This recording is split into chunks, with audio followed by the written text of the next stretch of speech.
Donnie Max, thank you so much for sharing the stream. And Trump 2020 is sharing the stream. Jim Mefish, thank you so much for sharing the stream. Robert Stockwell and also Mustang is sharing the stream. Dirty White Country Boy, thank you so much for sharing the stream. Fritz, thank you so much, Fritz, for sharing the stream. Ant, thank you so much, Ant. And we also have Barb Sheldon sharing the stream. And Tim is sharing the stream. We also have Donna. And we have Cheryl Hendricks sharing the live stream on social media. Thank you so much for your help and your support. As you guys can see, it's starting very, very soon. We also have John Q Patriot and Dakota is sharing the stream.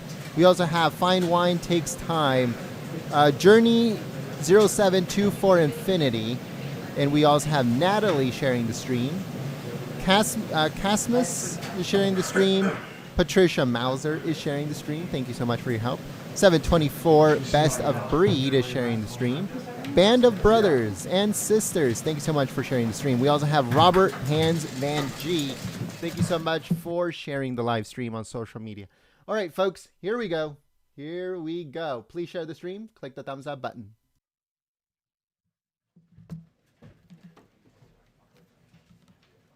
Good afternoon. Today marks the 75th anniversary of VE Day, a triumphant milestone in our nation's history and indeed in world history.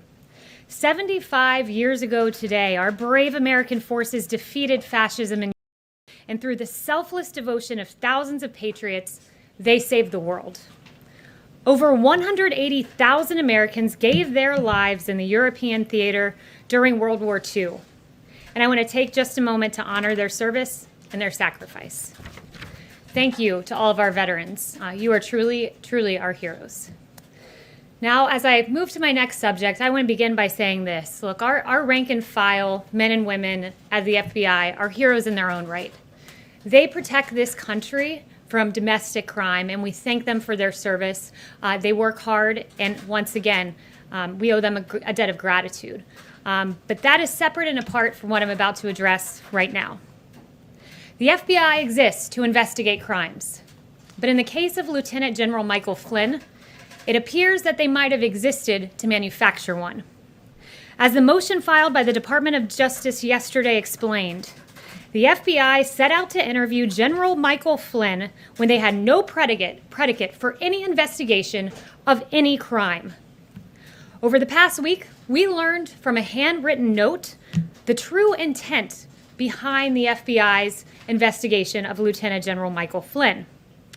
The very day that then FBI Director Jim Comey sent agents to the White House to interview Flynn, the FBI discussed what their intent was beforehand. This is what they said. What is our goal? Truth, admission, or to get him to lie so we can prosecute him or get him fired? These notes, in addition to other evidence, raise serious questions about the handling of the FBI's handling of Michael Flynn's case. Did the FBI confront Flynn with the intent to get him to lie so that we can prosecute him and fire him? Did the FBI manufacture a crime against Lieutenant General Michael Flynn? Federal investigators appeared to paint a target on the back of General Michael Flynn. Kimberly Strassel of the Wall Street Journal laid out point by point the very concerning aspects of this case, and I'm going to reiterate them as outlined in her column over the weekend. In December 2016, Flynn spoke as the incoming national security advisor to the Russian ambassador. This call, as is customary, was recorded by the United States government. They record calls with foreigners. But in a highly irregular move, the intelligence community under the Obama administration unmasked the identity of Michael Flynn, a United States citizen who is entitled to Fourth Amendment rights and to due process. But Lieutenant General Michael Flynn received none of that. The intelligence community was hunting for evidence against General Flynn, evidence they did not find. We learned from newly released transcripts that in stark contrast to what former DNI James Clapper had been saying publicly, and contrary to what he was saying publicly, here's what he was saying privately with regard to Russian collusion. I never saw any direct empirical evidence that the Trump campaign or someone in it was plotting or conspiring with the Russians to meddle with the election. Sounds awfully different from what he had just said 10 days prior in a public capacity. Having found no evidence of Russian collusion, the FBI came up with a new absurd theory that Flynn might have violated the Logan Act, a statute from 1799 that in its 200 years of existence had never been used to convict an American citizen, but it was resurrected in the case of Lieutenant General Michael Flynn. Michael Flynn didn't violate the Logan Act. Even the FBI did not think that General Flynn's telephone call provided the predicate for a criminal investigation. In fact, in January of 2017, an internal FBI document concluded that Flynn was, quote, no longer a valid, viable candidate for investigation. Disgraced FBI agent and noted Trump hater Peter Strzok disagreed, texting this: "Hey, if you haven't closed that Flynn case yet, don't do so yet," end quote. So the Flynn case remained active.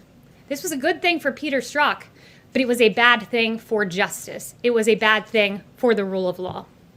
According to yesterday's motion to dismiss the case against Lieutenant General Michael Flynn, it said this: Mr. Strzok immediately relayed the, quote, serendipitously good news to Lisa Page, special counsel at the FBI, remarking, quote, our utter incompetence actually helps us. That's right, their utter incompetence to close the case against Lieutenant General Michael Flynn was something to be serendipitously celebrated. The scheme to manufacture a case against Michael Flynn continued. After President Trump entered office, the FBI's partisan pursuit of General Flynn proceeded under Jim Comey's FBI. Despite possessing a transcript of Flynn's entire conversation, the FBI decided it was somehow necessary to go ask General Flynn what happened on the call, despite having a transcript in their possession. The only motive would have been to, quote, get him to lie. They advised him he didn't need a lawyer present. Imagine that, you're an American citizen. You don't need a lawyer, we're just coming in to have a chat. They didn't inform their superiors at the Department of Justice about their intent to interview Flynn, despite their own attorney at the FBI saying, if we usually tell the White House, then I think we need to do what we normally do. But they ignored the advice of FBI counsel, and they went in to interrogate Michael Flynn. Acting Attorney General Sally Yates, no fan of President Trump, said she was flabbergasted, she was dumbfounded by the decision to not inform DOJ officials who, quote, hit the roof. This is all outlined in a legal document that you can find. Additionally, when the FBI arrived at the White House, they did not even warn lawyerless Flynn about the consequences for providing an inaccurate response. The interrogation of Michael Flynn was not an inquiry. Make no mistake, it was a trap. Even more troubling was the fact that after the interrogation of Flynn, former Deputy Director of the FBI, Andy McCabe, concluded that he, quote, didn't think Flynn was lying. But the case against Flynn continued. We were pleased to learn yesterday that the Justice Department moved to drop the case against General Michael Flynn. Though it took several years, it is encouraging to see that justice finally prevailed. As we move forward as a country, it's important to take these revelations very seriously in order for Americans to have faith in our justice system. If the top leadership of the FBI can target a 3-star general who served this country for 3 decades, make no mistake, they can target you. It's hard to believe that this happened in the United States of America. General Michael Flynn's life was forever changed. He had to sell his home. He faced financial ruin. His family was even threatened with prosecution. But despite all of that, here's what Michael Flynn put out yesterday in his first reaction to the motion to dismiss. If we can play the video, let's go ahead and play it.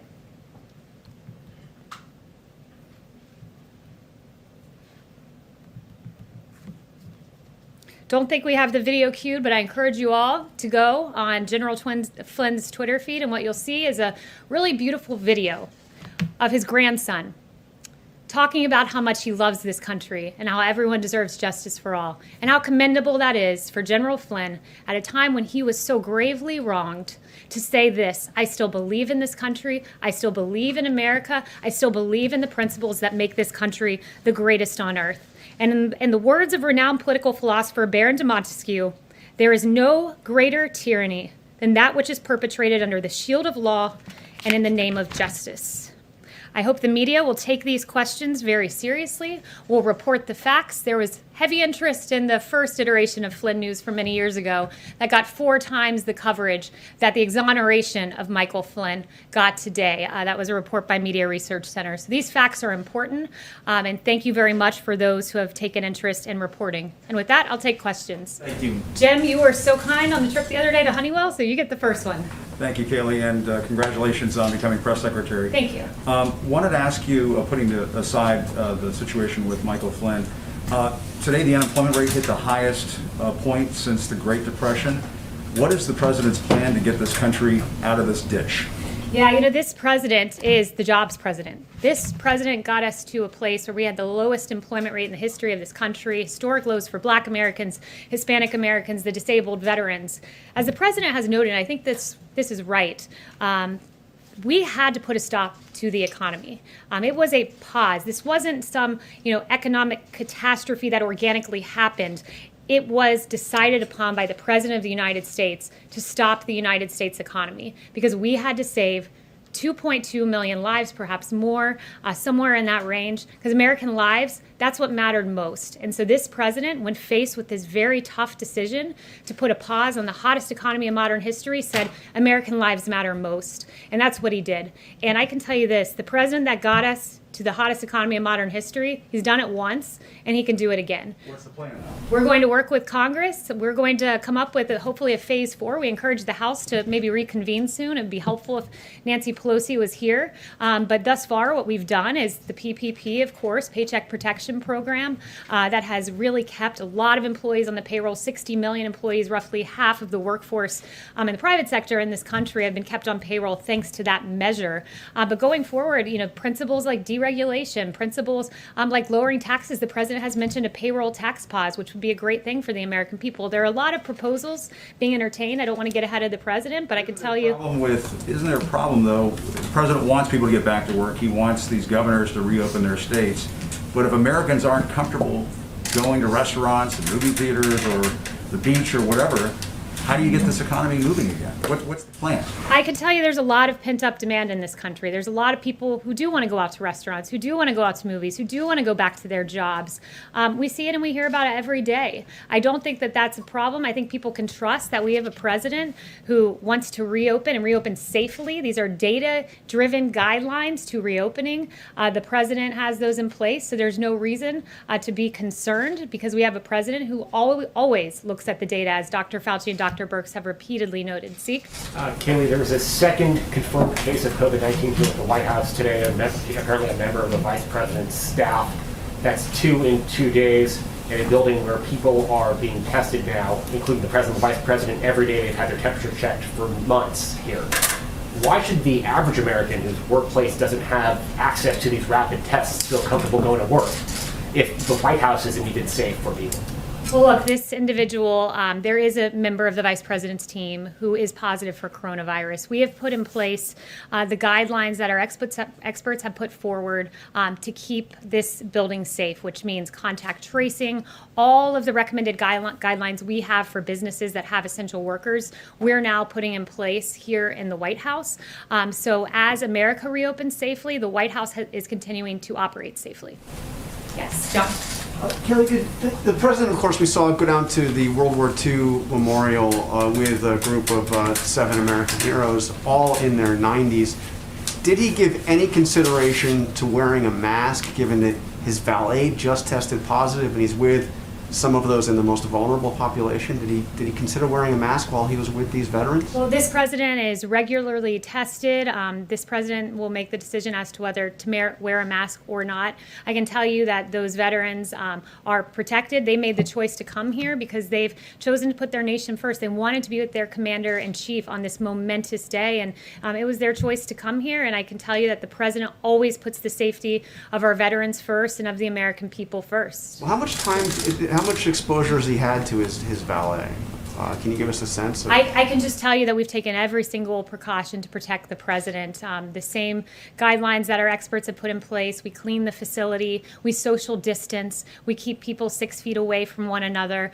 So we've done every single thing that Dr. Birx and Dr. Fauci have asked us to do, and I can assure the American people that their commander-in-chief is protected. Yeah. Thanks, Kayleigh. I want to ask you about the Gilead drug, remdesivir. Which government agency is in charge of distributing that drug, and is the White House satisfied with how that drug is being distributed around the country? Yeah, I actually just spoke with Dr. Birx about this. She is going to be working and consulting as to where this drug should go. She's the person who's constantly reviewing the numbers, constantly reviewing the data. I'm in task force with her every day, and she really has the best grasp as to how that should be distributed. So she will be one of the chief consultants as to how that drug is distributed, which I would note 1.5 million vials donated by Gilead. We're so thankful for that. This drug is promising, and we want to get it to the American people and to the areas that need it most. Yamiche? Hi, thanks so much and congratulations on the new gig. It's my Thank first you. time seeing you at the podium. And I have two quick questions. The first one's about what's the possibility of the federal government getting involved in the Ahmaud Arbery case, given that Georgia doesn't have any hate crime laws? If it's proven that these men chased and killed Ahmaud Arbery because he was an African American and they racially profiled him, would the Justice Department consider getting involved? Look, I want to say that my heart goes out to the family of Ahmaud. I can't imagine what they're going through right now. My heart breaks for this family. I know the president's heart breaks. I've spoken to him about that. And I can tell you, we will follow the facts. Right now, as you know, it's in the court in Georgia. It's a state matter, but absolutely we will be following every detail. And I'd refer you to DOJ, but as the facts merit, I'm certain that they'll be following those facts. And you had a second question? The second question I have is, in 2015, shortly after the president said that some Mexican immigrants were rapists and criminals, you said that language was racist and hateful. Do you still believe that today? Well, I'm actually glad you asked that, because for about the first 4 weeks of the election, I was watching CNN and I was naively believing some of the headlines that I saw on CNN. And Reading headlines, that's fine. I just want to know if you also personally still believe that. I'm actually not going to read the headlines. So I very quickly came around and supported the president. In fact, CNN hired me. I was on many 8-on-1 panels where I proudly supported this president, who I believe is one of the best presidents, if not the best president this country will ever have.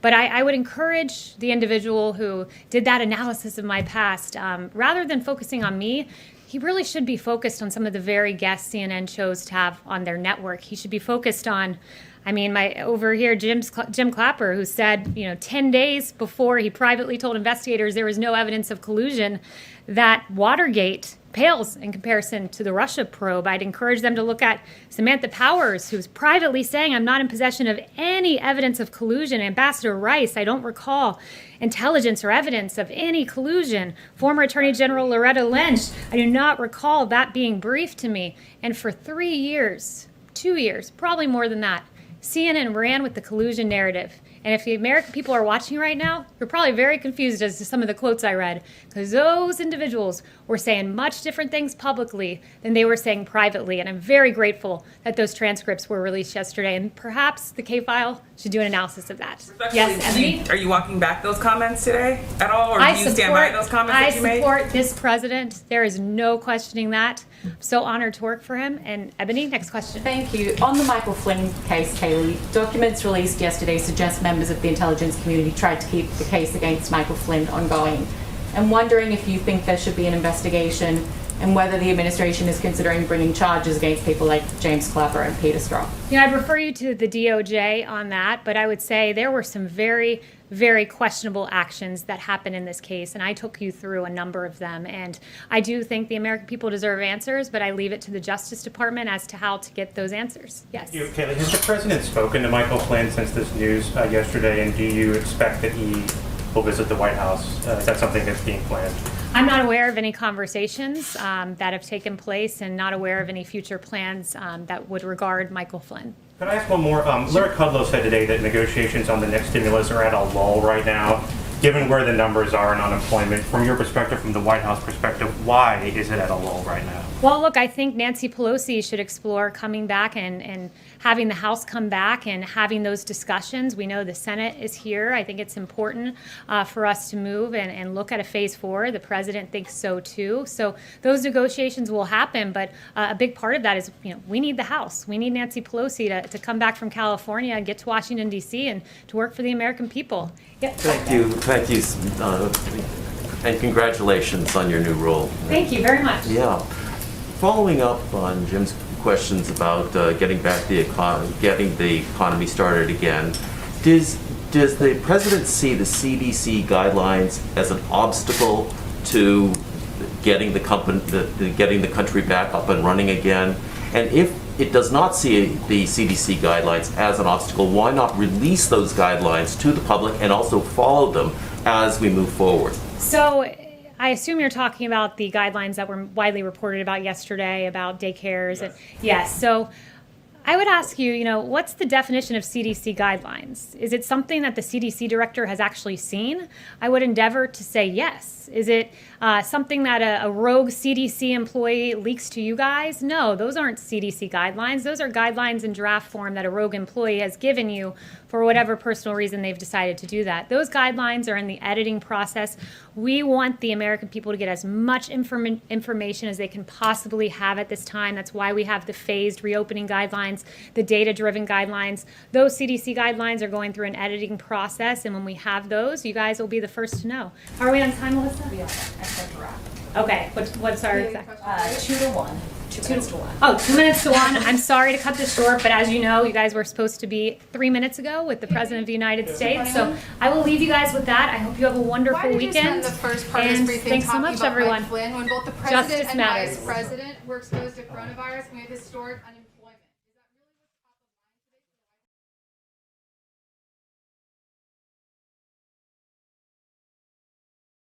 All right, folks, as you guys can see, it was a short one, but it was a good one. So let us know what you guys think in the comments section below. Thank you so much for choosing Golden State Times as your stream of choice.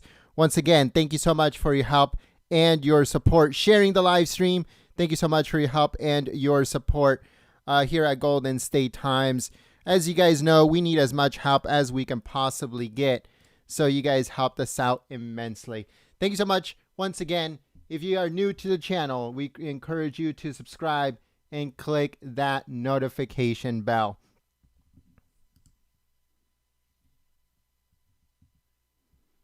The president of... Let me see. Hold on. Give me 1 second. So the president of the United States is, like the press secretary said, he is about to deliver a speech once again. Everything is done at the exact same time. So, President Trump, we're going to leave this on, I guess. That's the best way to do it. President Trump is going to be delivering a speech. President Trump is going to meet with members of Congress. If you are interested in watching it, we're not going anywhere. Here it is. It's easier to do it like this than to shut this down and then start a live stream all over again. So President Trump, once again, is going to be delivering a speech right now. And he's also going to be meeting with Republican members of Congress. So we're not going anywhere. We're going to be uploading the press briefing onto the channel right now in case you missed it. But President Trump is set to meet with Republican members of Congress. Once again, he loves doing this. He loves doing everything at the exact same time.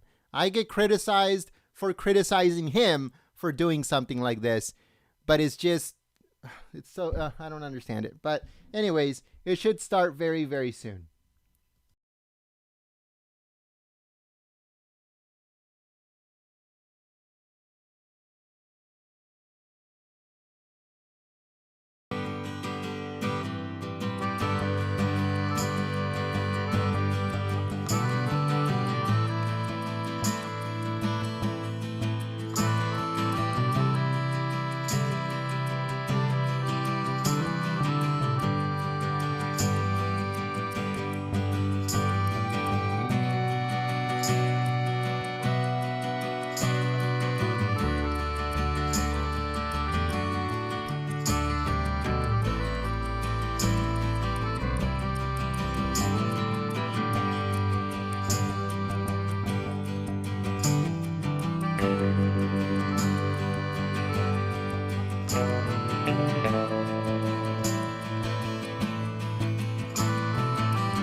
All right, folks. So there is a few of you. I don't know why everybody else left. I guess they're not interested in watching President Trump.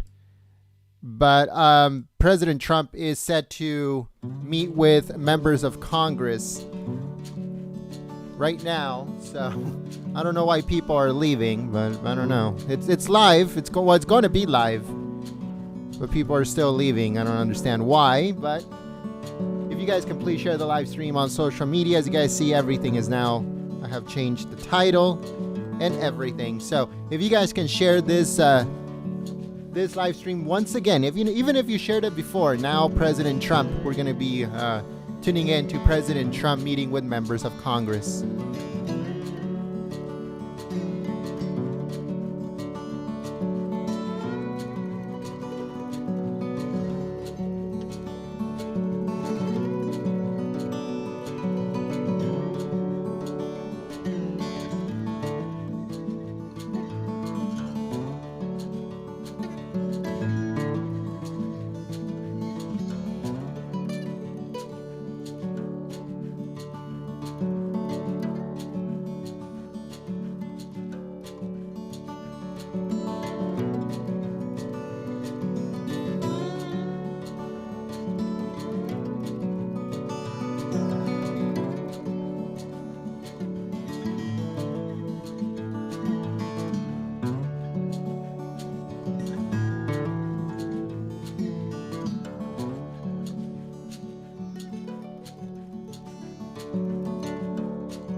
yesterday.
All right, folks. So once again, we're going to be sharing this live stream on Twitter. So if you guys see it, please share it on Twitter. We can't send another text message because they're so extremely expensive to send those things on a daily basis. It's like really, really expensive. So we have to reserve them for one text message a day. That's why we will never spam you. So if you're part of the notification list on for the text messages, we will never ever spam you. Not because anything, is because it's so extremely expensive. Hold on, give me 1 second here.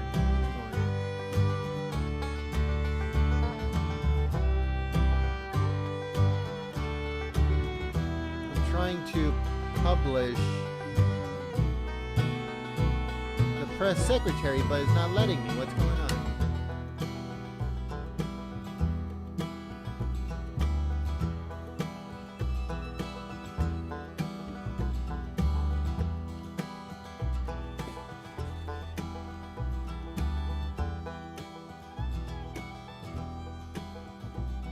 Give me 1 second, folks. Give me 1 second. I don't know what is going on with YouTube today. YouTube is just all over the place. What is going on? It's not letting me publish. Why is it not letting me publish? Hold on, folks. Hold on. Give me 1 second. I don't know what is going on with YouTube today. It's just so crazy. What is this?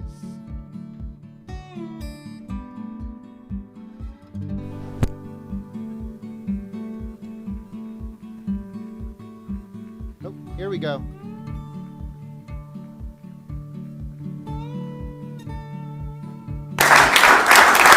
Everybody, please sit down, get things done. Nobody gets it done like we do. Now, I don't know, are we letting the media in? Is the media here? I guess we have a limited media because of distancing, and some people think I did that on purpose. But we've been getting along with them reasonably well lately. I just want to thank you all for coming back, because you came back. This is a Republican group, largely, if not in all cases. You know, they look pretty Republican. I'm not sure about Devin. Let's just, you're a Republican, aren't you? This is a very, very Republican group, and we appreciate you coming back. Hi, Debbie. And I just want to say a few words, and maybe we'll say a couple of words in front of the media. We just left the most beautiful ceremony celebrating 75 years, the 75 years. And it was magnificent. It was beautiful. It was windy and beautiful. And we have a great country, and we're rebuilding our country. We had the greatest economy in the history of the world. No country had anywhere near us. And we had the best we've ever had, but we've had the best ever in the world.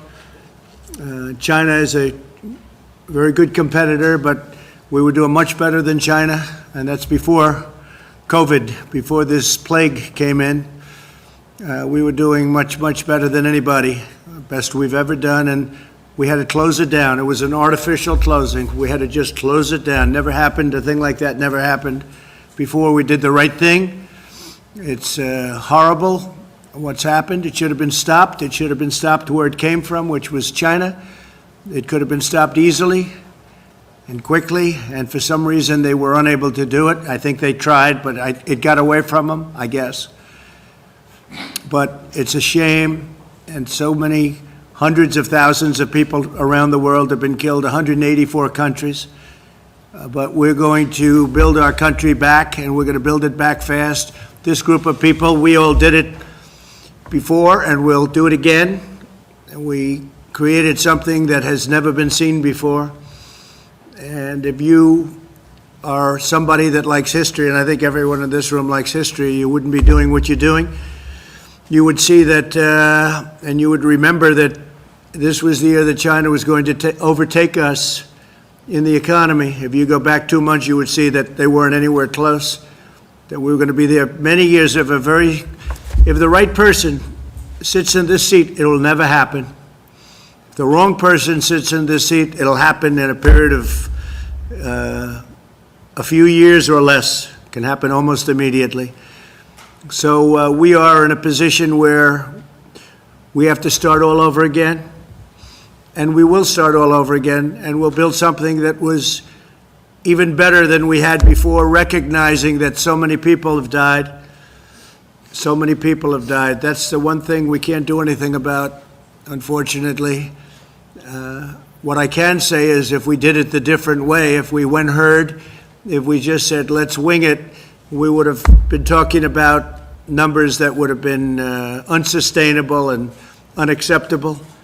You look on the screens, you look on television today, and you see body bags, and you see mass graves, and we may be talking about 95,000 people ultimately. We may be talking about something more than that. But if you take a low number, 1.5 million, so you multiply whatever number we're talking about times 15, it would not be acceptable. It would not. It's not acceptable now. One person isn't acceptable, let alone perhaps 100,000. So we're going to rebuild it. We're going to rebuild it back as fast as we can. I think we're going to have an incredible transition, but transition leads to fourth quarter. Third quarter, I call it transition. We'll start to see it. It's already happening. People want to come back. I think everybody in this room realizes we have to come back. Otherwise, you have a broken country. You'll never be able to do it again. You'll never be able to build this miracle. It's a miracle what we did, what all of us did, and what many people before us did. You'll never be able to build it again. The people want to come back. You see what's going on at state houses all over the country. They want to come back. I think some people don't want it really to come back for political reasons, which is sick. But the people, the real people, the people that want this country to be great and great again, we can say, they want to get back. And we're going to have embers, we're going to have fires, we're going to have things to put out, and we'll put them out. We learned a lot, things that we had no idea 2 months ago. We've learned a lot over the last couple of months, and we're going to do a job like nobody's seen before. And I spoke with Angela Merkel today. I spoke with Prime Minister Abe of Japan. I spoke with many of the leaders over the last 4 or 5 days. And so many of them, almost all of them, I would say all of them, not everybody would want to admit it, but they all view us as the world leader, and they're following us. You look at what we've done with ventilators. We started, we had no ventilators. Nobody thought in terms of a ventilator. It's like, and I say it all the time, it's like building a car, and other countries don't have ventilators. And we became so successful at ventilators and building this very complex machine, very expensive machine, but very, very complex to have it right, to do it right. Highly computerized, very technologically significant. So we built, and we built, and we built. And they took other factories for totally other purposes. And now we have 9 factories that are throwing out ventilators at numbers that nobody can believe. It was really, there's not been anything like that since the Second World War, where we did the same thing with other types of product. And we're giving thousands and thousands away to other countries that are people dying because they don't have ventilators and they're not equipped to do what we did. So we're giving thousands and thousands of these ventilators away to many countries that have suffered greatly. Italy, France, Spain, so many countries. And Nigeria called. Tremendous problems in Nigeria, tremendous problems all over. And so they're very happy. In addition to that, we're building stockpiles for ourselves. So if this disaster ever happens again, we have plenty. Some of the governors, we're working along great with almost all of the governors, but some of them, they needed ventilators. Now it's testing, and we have testing at a level that nobody's ever done before. Every leader tells us the same thing. In fact, they want to know, what are we doing? But you don't hear that from the media. You never hear that. But what's happened with testing is incredible. So as of this morning, we've done 8.5 million tests. And yesterday alone, in one day, we did 300,000 tests. And that's an incredible tribute. Now they have the test where it takes you 5 minutes. That was a test that didn't even exist. Everything had to go to a lab. It would be sent to the lab, so it takes a day, and then it takes another day. But it takes you 3, 4, 5 days if they do a good job. Now you do a test, boom, and you have it in 5 minutes, and nobody ever thought a thing like that was even possible. That's the Abbott laboratories, but now we have other competitive tests even with that. So what we've done has been incredible. We're going to continue to do it. We're going into transition, and I call it transition to greatness. It's going to be transition to greatness, because we're going to do something very fast, and we're going to have a phenomenal year next year. Third quarter transition, fourth quarter is going to be good. There's tremendous pent-up demand, and next year we're going to have a phenomenal year. And with that, I think maybe I'd like to go around the room, and you could introduce yourself and say a few words, and then after that, the media will leave, and we'll have some discussions among ourselves, okay? Please, why don't we start? I think I know this gentleman, huh? And by the way, Kevin has done some job. He should have had the job a long time before he had it. But that's okay. We have a great man, and he's going to be, hopefully, a great Speaker of the House. We got to get him there. If we get him there, and when I say hopefully we're going to win, because I have no doubt he'll be a great Speaker of the House. We don't have to hope about anything. He's done a fantastic job. Kevin? Well, Mr. President, I do want to say one thing. As you and the First Lady were out there honoring what transpired 75 years ago, that we had to end the tyranny of what Hitler was doing throughout Europe. We now battle something that is like a war. That this is a virus that came from a distant land that we did not invite.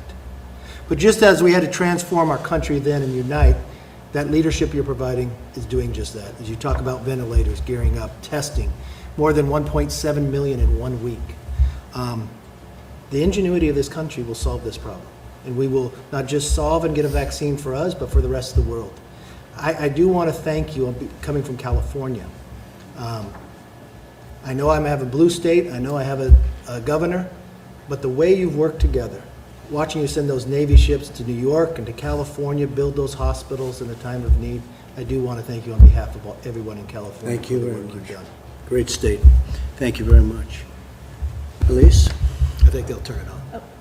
Thank you, Mr. President, for all of the support for New York State. This has been a true partnership, and the administration has stepped up, whether it's ventilators or building the Javits Center, which was tremendously important. My district in upstate New York, people are eager to get back to work safely. Our tourist businesses, our hotels have been devastated. So as we talk about this transition, making sure that we allow our small businesses to get back to work safely is so incredibly important. Also, our farmers. Thank you to Secretary Perdue for stepping up. We have dairy farmers in our district who are going through a crisis, but we know that you support the farmers, and we're appreciative of all of your work for New York. And I know you've worked effectively with Democrats and Republicans in New York State, so thank you. Thank you very much. And so for the farmers, you know, we gave $12 billion 2 years ago from China through tariffs because they were targeting our farmers. And then we gave $16 billion, and this year we're giving $19 billion to the farmers. And that's more money than they've ever even thought about, and it's keeping them in a position where, really a position of strength, but they deserve it, what they've gone through for 18, 19 years. This isn't a new phenomenon. This is for years they've been ripped off. So we're taking care of our farmers. Thank you very much, Elise. Thank you. Dan, please. Oh, thank you, Mr. President. Thank you for having us here, and thank you for working every single day. You know, Speaker Pelosi would have the America believe that we can only show up to Congress to vote once every 3 weeks. Of course, that's not true. We could be working every single day, just like this administration is, and I appreciate what you've done. Appreciate working with us to protect our energy industry. You know, America is in real dire straits with oil prices the way they are. We're deeply worried about that in Texas, and your administration's been excellent to work with on that front. We understand how important energy independence is to our nation. You know, Texas is reopening, and I think it can be a model for the rest of the country as we step out of a retreat and move to actually confront this virus head on and get people back to work. Well, it's interesting, Dan, because oil prices are now going up and gasoline prices are going down. That's like the best combination I've ever heard. So our millions of people in the energy business, I think, is going to be, you know, that's moving up. But you look at those gasoline prices and they're really coming down. So I don't think I've ever seen a combination like that. It's going to be very good. A lot of good things happening in energy. Jared, you should say something because you headed up our whole ventilator problem that this country had. The cupboard was bare when we took it over. People don't realize it, they don't want to say it, but the cupboard was bare, that we had nothing. And I could say that for the military too. Dan would know that almost better than anybody, and the folks that are so much and so well versed on military, but our military cupboard was bare also. We had obsolete equipment, we had old equipment, and now we have we've never been in a position like this. We have the best equipment in the world, all made in the United States. But Jared, why don't you give a little talk on what we did with the ventilators and how that just became such an incredible story. And we're doing the same thing with testing, and we're pretty close to a point where we're equally as good. Go ahead. Yes, sir. On ventilators now, the good news is that every day the balance that we have in the stockpile that the country has continues to grow. Initially, it was very scary in that we had a lot of states requesting numbers that could not be supplied, and a lot of you were very helpful at getting the local hospitals in your districts to give the actual data to the federal government, because the president wanted to make sure that anybody in this country who needed a ventilator would get a ventilator. He saw what was happening in Italy, where people were dying in hospitals and not able to get the care they needed, and the president said, I don't want that to happen in America. Deploy every resource that we have, get all the intel we have, and let's do our best to try to make it work. And we were able to make it work thanks to your leadership. And then what we were also able to do is use the Defense Production Act at the president's urging, and we were able to contract 11 different ventilator companies. Last year, America made about 30,000 ventilators. This year, we'll make about 150,000 in a 4-month period. And so we're in a place right now where we're doing well. A lot of our allies, the countries that are friendly with America, are starting to get ventilators from us, and we have more than enough to take care of all the American citizens. So it's been a great success story. And on testing, the numbers continue to grow. We have all the supplies that we need to do it. We've now educated all the governors. We have over 5,000 testing machines in the city. We've had the commercial sector through the public-private partnerships that the president had us lead. Those have now identified over 5,000 machines. We've done DPA on swabs, so we're making a ton of swabs. We have reagents. We have transport media. And we've been working with all the governors to help them with the National Guard on how to better collect samples. And so we're seeing those numbers starting to really rise. And when you look at the number that America's done relative to any other country, we're 2 to 3 times the next number. So on an absolute basis, the job that you've led on that has been absolutely tremendous. And that's giving the tools to America to start opening up these counties and allowing Americans to get back to work. Thank you, Jared. You've done a great job. Someday people are going to appreciate it. They say, oh, he's a relation. Well, he's a relation. If he wasn't a good relation, I'd get him out of here so fast. Sometimes we have a problem, Louis. I say, get Jared on it. Great job, Jared. Thank you. Smart guy. So here's another smart guy. So Devin, I think I thought about Devin more over the last couple of days than anybody else, because this guy would come in and he'd tell people what was going on, and nobody believed it because it was not believable. It wasn't true that they would be doing a takeover of a presidency illegally and all of the illegality that was going on. And he was The first one, our superstar Jim, and all of us will admit this guy was just, he wouldn't stop. Devin Nunes, he wouldn't stop. He saw it before anybody, and you deserve a medal. You deserve the equivalent of Pulitzer Prizes. They ought to take the Pulitzer Prize away from all of these phony journalists that got a Pulitzer Prize, and they were wrong. They were wrong on everything, and now they've been proven wrong. I saw where Clapper, not a smart guy. How do you have not a smart person heading up intelligence? How does that work, right? You have a man who is not smart, and he heads up intelligence, and that's possibly what happened. They ran away with it, but he knew what was going on, and I'd watch him on television. He'd say the worst things. And now I know why Shifty Schiff, dishonest, corrupt politician, why this guy didn't want these papers exposed. Because all these people said under oath, where they go to jail if they lie, they were totally, no, I didn't see any collusion with Russia. I saw nothing. No, I said, but he was on television before and after saying there was massive collusion, like Putin was my best friend. We had no calls to Russia. We had no calls from Russia for years. And all of a sudden, we have this great friendship. And by the way, getting along with Russia is a great thing. Getting along with Putin and Russia is a great thing. And stuff like this makes it impossible. And that leads to very bad things, very bad things. But I have to say that Devin was incredible. He understood it. He understood that it was a hoax before anybody else knew what was happening. And then I have to say, the people in this room took over and did a hell of a job with you, right? They had guts. They had guts like nobody's ever seen before. I want to thank you on behalf of our country, and I'd like to have you say a few words. Well, thank you, Mr. President, and it's unfortunate what you had to live through for the last 4 years.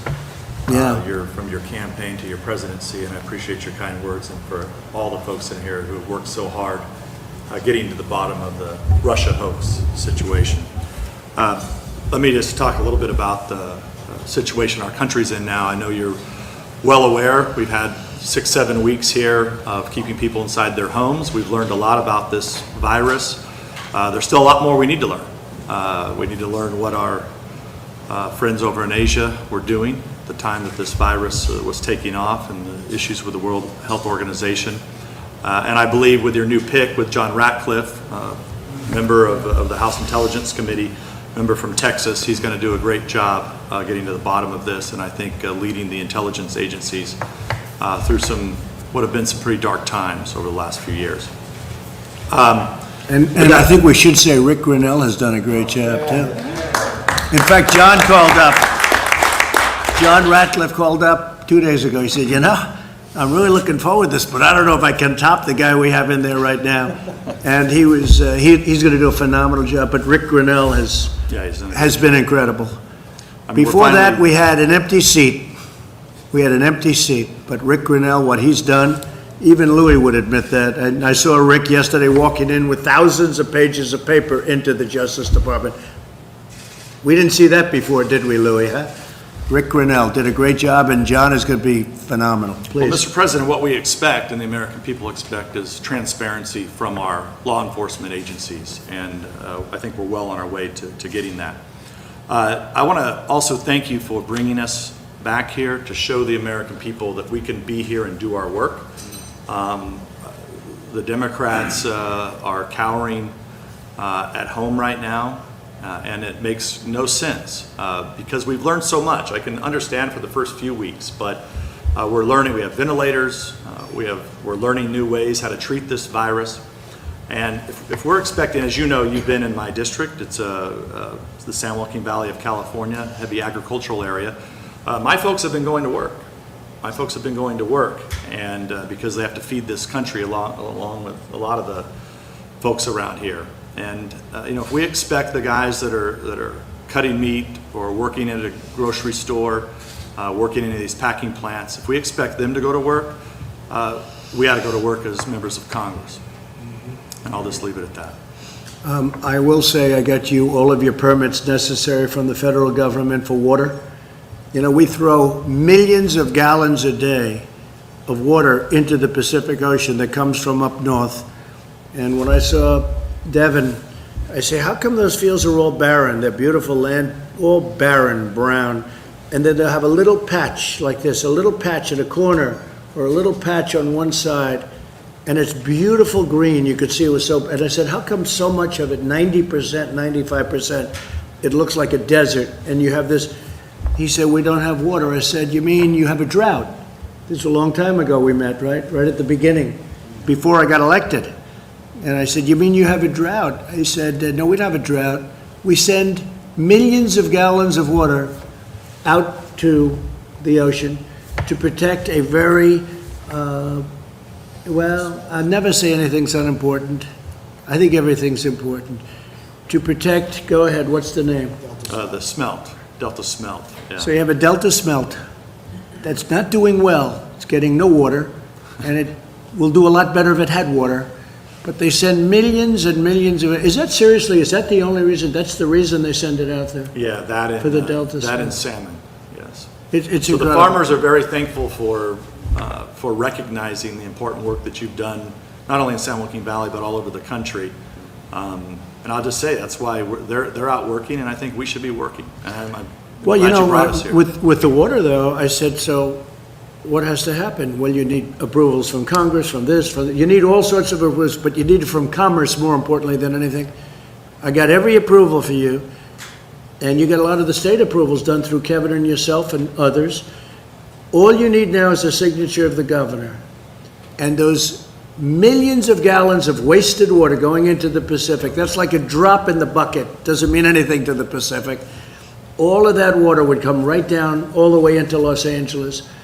And you know, in Los Angeles, I had a house in Los Angeles, you couldn't, I sold it. You know why I sold it? Because Secret Service says you can't come here anymore. I said, I might as well sell it. But I had a house and you couldn't have water. You couldn't water your grass. They said, oh, you're not allowed to water your grass. And then you look at this massive turn. They had a turn. It takes a day to turn it. It's like a big faucet. And they turn it, and it veers all the water out into the Pacific. It's crazy. So we're all set, except you need Gavin's signature. If you get Gavin's signature, you can have water from Los Angeles all the way up. Yeah. And it's the most incredible thing I've ever seen. I thought it was a drought. I said, you missed. He said, no, we have tremendous amounts of water, but we send it out to the Pacific Ocean. And it was over the smelt. So if you can get his signature. Well, I know you know, during this time of crisis, we need to work with the governor, and I thank you for working with our governor, who's obviously not a supporter of yours. But there is a serious issue there that the governor needs to recognize that we have a water crisis in our state that you've recognized, and he needs to drop the lawsuits that he's brought and work with us. Well, we've gotten along very well, Gavin Newsom. We've gotten very well with regard to COVID-19, as we call it.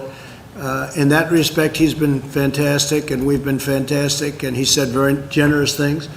But on other things, we disagree, like the water, like cars, because you can have a car for much less money that's equally good environmentally, but much safer, better car. California forces you to build a bad car that doesn't work well.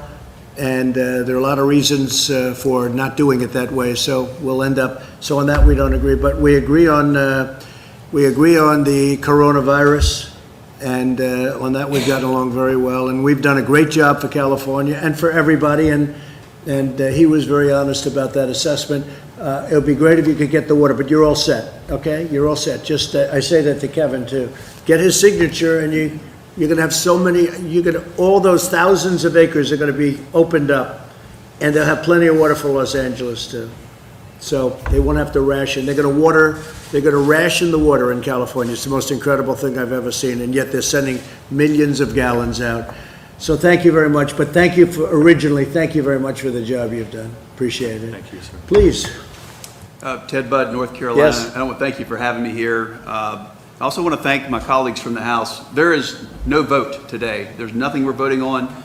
The Speaker Pelosi, has not brought us in to do anything meaningful, but we're here to lead by example and to say that we're ready to work. So we need something meaningful to help those back home. In North Carolina, we're very grateful for all the work that you've done here. And again, Secretary Mnuchin, I want to thank you as well for all that you've done. The PPP and the work that you've done for Main Street has helped keep these businesses intact so that we can have this quick recovery. We're ready for Q3. We're ready to get going in North Carolina. We're ready to rebuild. Great job. Thank you. Thank you, Mr. President. Guy Rettenthaler from Pennsylvania.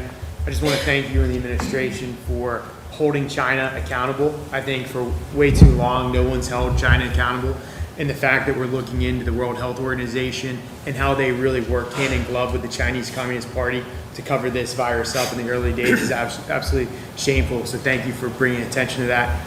In Pennsylvania, we're having a really hard time because the governor has had such draconian shutdown measures. We're now #1 in unemployment claims, but we're only #5 in terms of population. Instead of protecting the most vulnerable in nursing homes, where you had 65% of the deaths, if not more, in Pennsylvania, he just had a draconian measure, one-size-fits-all approach that lacked any kind of nuance, and it's destroying our economy while at the same time leaving the most vulnerable exposed to this virus. So thanks for calling out the governors that are going too far with this and calling for America and Congress to go back to work. So what the Democrats are doing in Pennsylvania is a disgrace, okay? It's a disgrace. Thank you very much. Thank you. Mr. President, Mark Green from Tennessee. Great to see you again. Thanks, Mark. Thanks for your leadership. This COVID-19 thing has been unprecedented. It's a challenge to both the world and the United States, our country. A challenge made worse by China and the delays in information to us, the deception. I mean, China lied and people died. And as an infantry officer, an ER physician, former business CEO, I know that when a leader is caught in an ambush, that leader has to make split-second decisions with the information that they have. Mr. President, I'm proud of the decisions that you have made. Decisions like banning travel from China, which these guys all laughed at and criticized. But it saved American lives. Sir, you saved American lives with those decisions. And we in Tennessee, we thank you for that. We're opened up for business. We're going to the restaurants and business is running again. We're ready to lead, and we appreciate your phased plan. We're implementing it in Tennessee. Just thank you for your leadership, sir. I really appreciate it, and your governor is doing a great job. And you're right, we banned people from China coming in, and they said, oh, but you did allow people. Yeah, they were American citizens, and they were allowed in under very, very strict rules and regulations and quarantines and everything else. But we banned people, and a number of our leading doctors said that saved hundreds of thousands of lives, and that was in January. And I remember being in a room with, I think, 21 people, and I was the only one that wanted to do that. Nobody else wanted to do it. They thought it was crazy. It had never been done before. Nothing like that had ever been done before. And now you watch them, the Democrats and the media, say, oh, I should have done it sooner. Nobody even thought about it. And a month later, you'd see Nancy Pelosi and other people talking about this disease is just nothing, it's going to spread over. And she wanted to go, and she was actually late in February.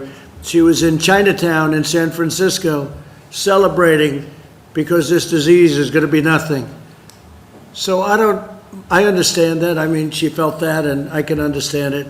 But for them to say much earlier, I actually banned China from coming into our country.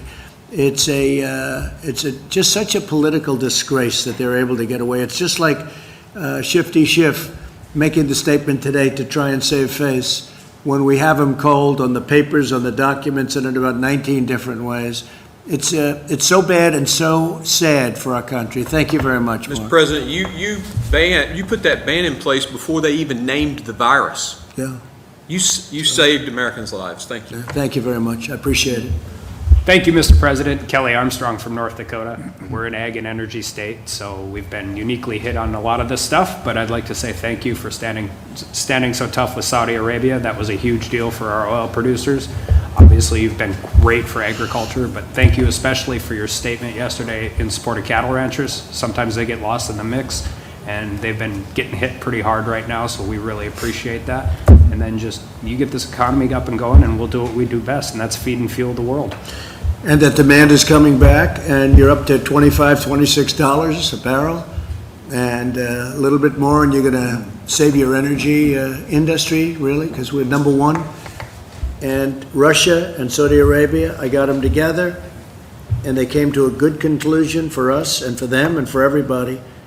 And once that demand goes up, it's going to be great for the energy industry. So thank you very much. Thank you, sir. Louis?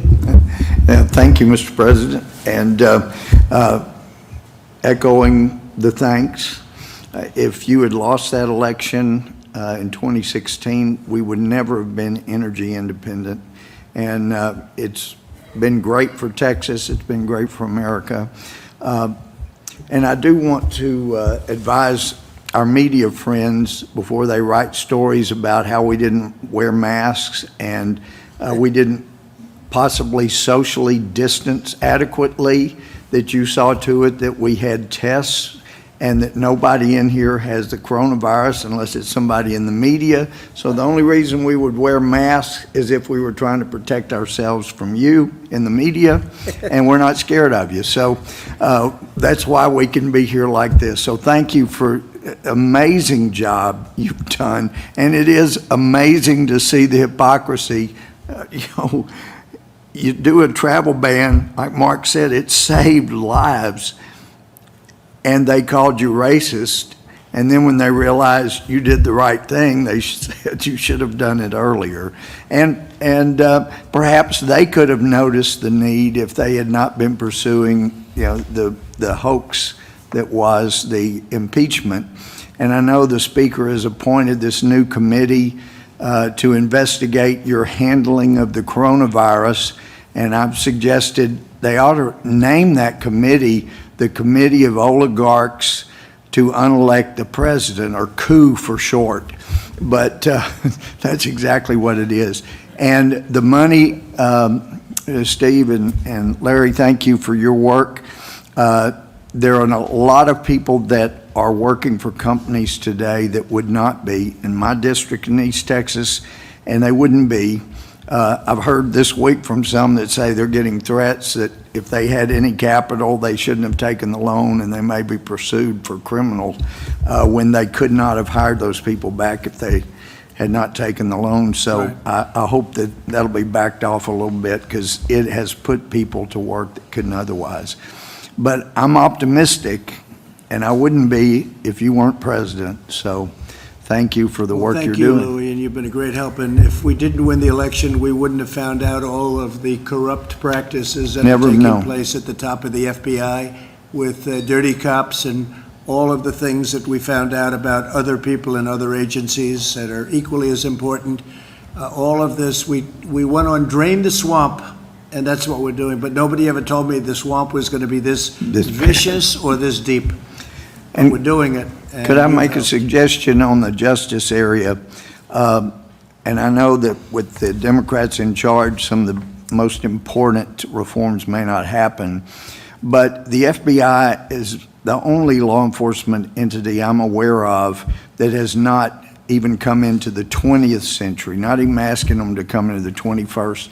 Everybody else does videotapes and audio tapes, and the FBI interviews witnesses and goes back and records their own notes of what they want to say a witness said, and then it's easily changed.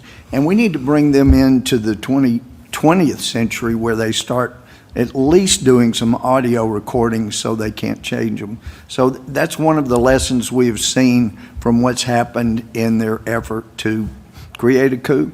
And not only do they not record, but they write their notes. And then when the notes are bad for them, they go and change them months later. This is a corrupt deal that's been going on. Yep. And we caught them cold. And now we have to see what happens. But Bill Barr has done a great job. He's a strong guy, and he's done a great job. And not easy. He's fighting a lot of fights. But he really has been great, and we appreciate it.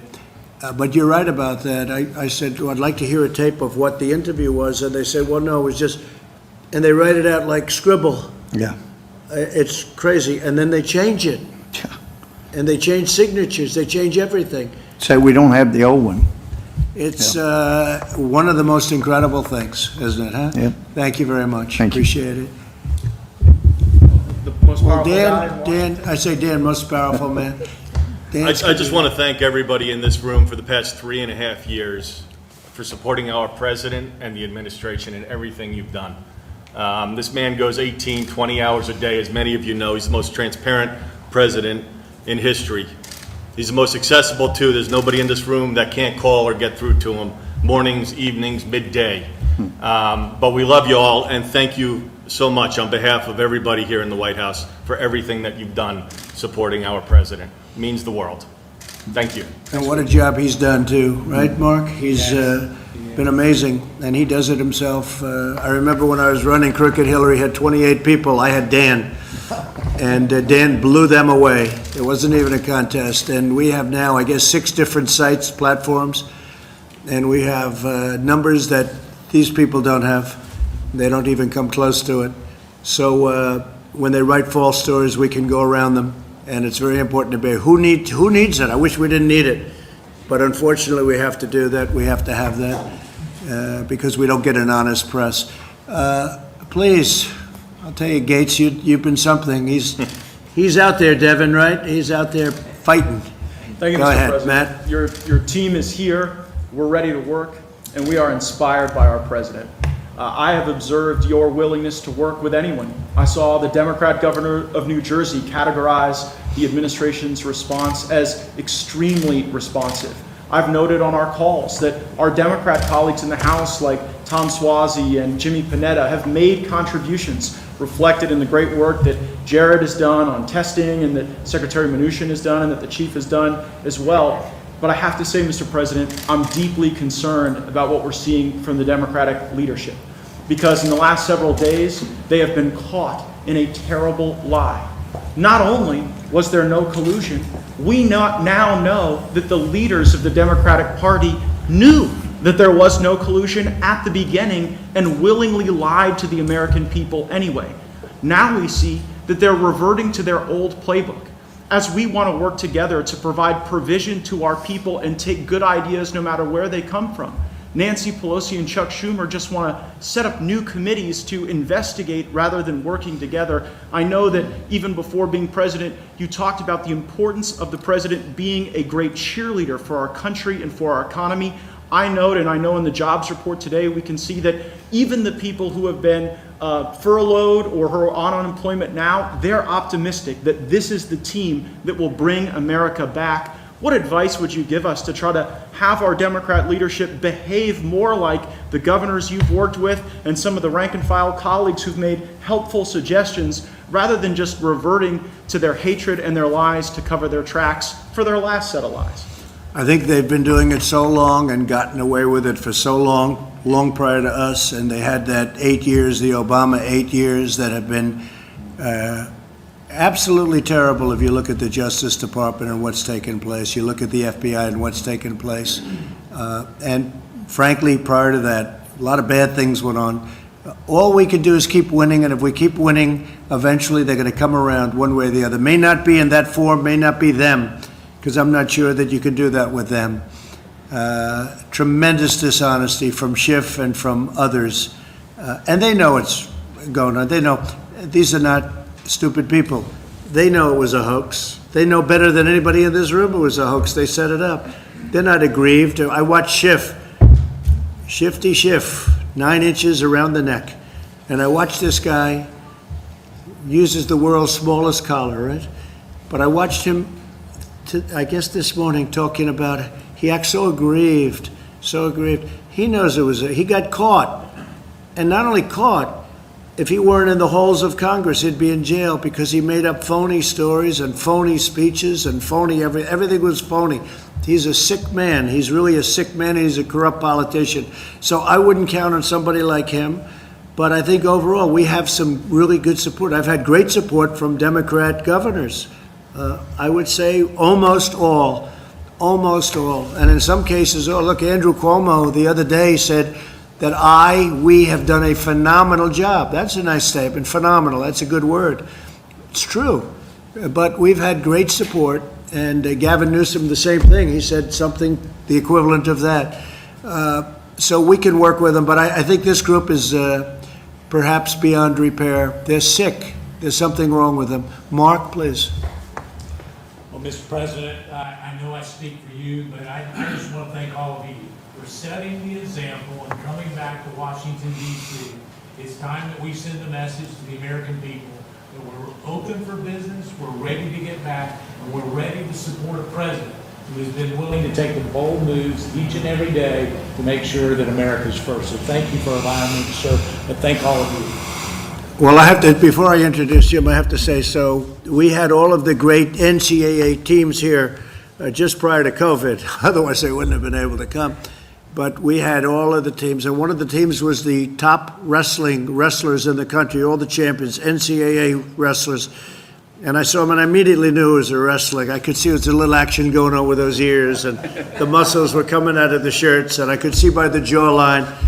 And I walked up with Jim Jordan, and they didn't give a damn about the president. They said, "That's Jim Jordan. You don't know what a great wrestler, NCAA champion and a great wrestler." And they saw him, those wrestlers saw this guy, and they said, "Sorry, President, I got to say hello to him first," right? So Jim Jordan, and he's a champ, he's a winner, he knows how to win. Thank you, Mr. President. The exact same time that we learned what we did about General Flynn, the exact same time we learned that there was absolutely no basis for the entire Mueller Russia investigation that the FBI did, that very time, Nancy Pelosi sets up a select committee to come after you again. And so we just need to understand, guys, that they're never going to stop. But in spite of that relentless attack we've seen from them, Mr. President, we appreciate your leadership. We appreciate your entire team's leadership, getting things done for the American people. And I think, as Dan said, I appreciate your work ethic. I know how hard you work for the American people. I mean, I know how hard Meadows works. He used to return my calls all the time. Now I know he's working 15 hours, 18 hours a day, and you're working even more. So thank you for doing all. The people in the 4th District of Ohio appreciate it. The people around the country appreciate it. And we just need to keep it up, and we'll have the great American comeback happening real soon. Right, and you're right, Jim. I looked at this. I didn't even know anything about it. I see she's setting up an oversight committee, and I'm getting called by other countries saying what a great job we're doing. Could we have some help, sir, with testing? Your tests are better than our tests. They're the best tests in the world. We have the best tests in the world. We're the most tests in the world. Could we get ventilators? Is there any way our people are dying? Could we get ventilators? Everything. And they set up an oversight committee about the job we're doing. When she, a month later, was in Chinatown dancing, as I said, it's a disgrace. But what's even more of a disgrace is take a look at the people in the committee. They're the greatest Trump haters in history. Maxine Waters, every one of them is people that were screaming impeach before I even announced running. Now I kid when I say that because they'll say that's not true, but pretty close, pretty close. You know, if I say that, they'll say that's not true. They don't understand sarcasm in the press.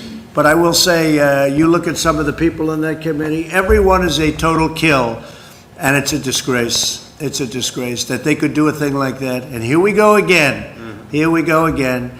But we beat them, and we've been beating them for a long time, and they cannot accept it.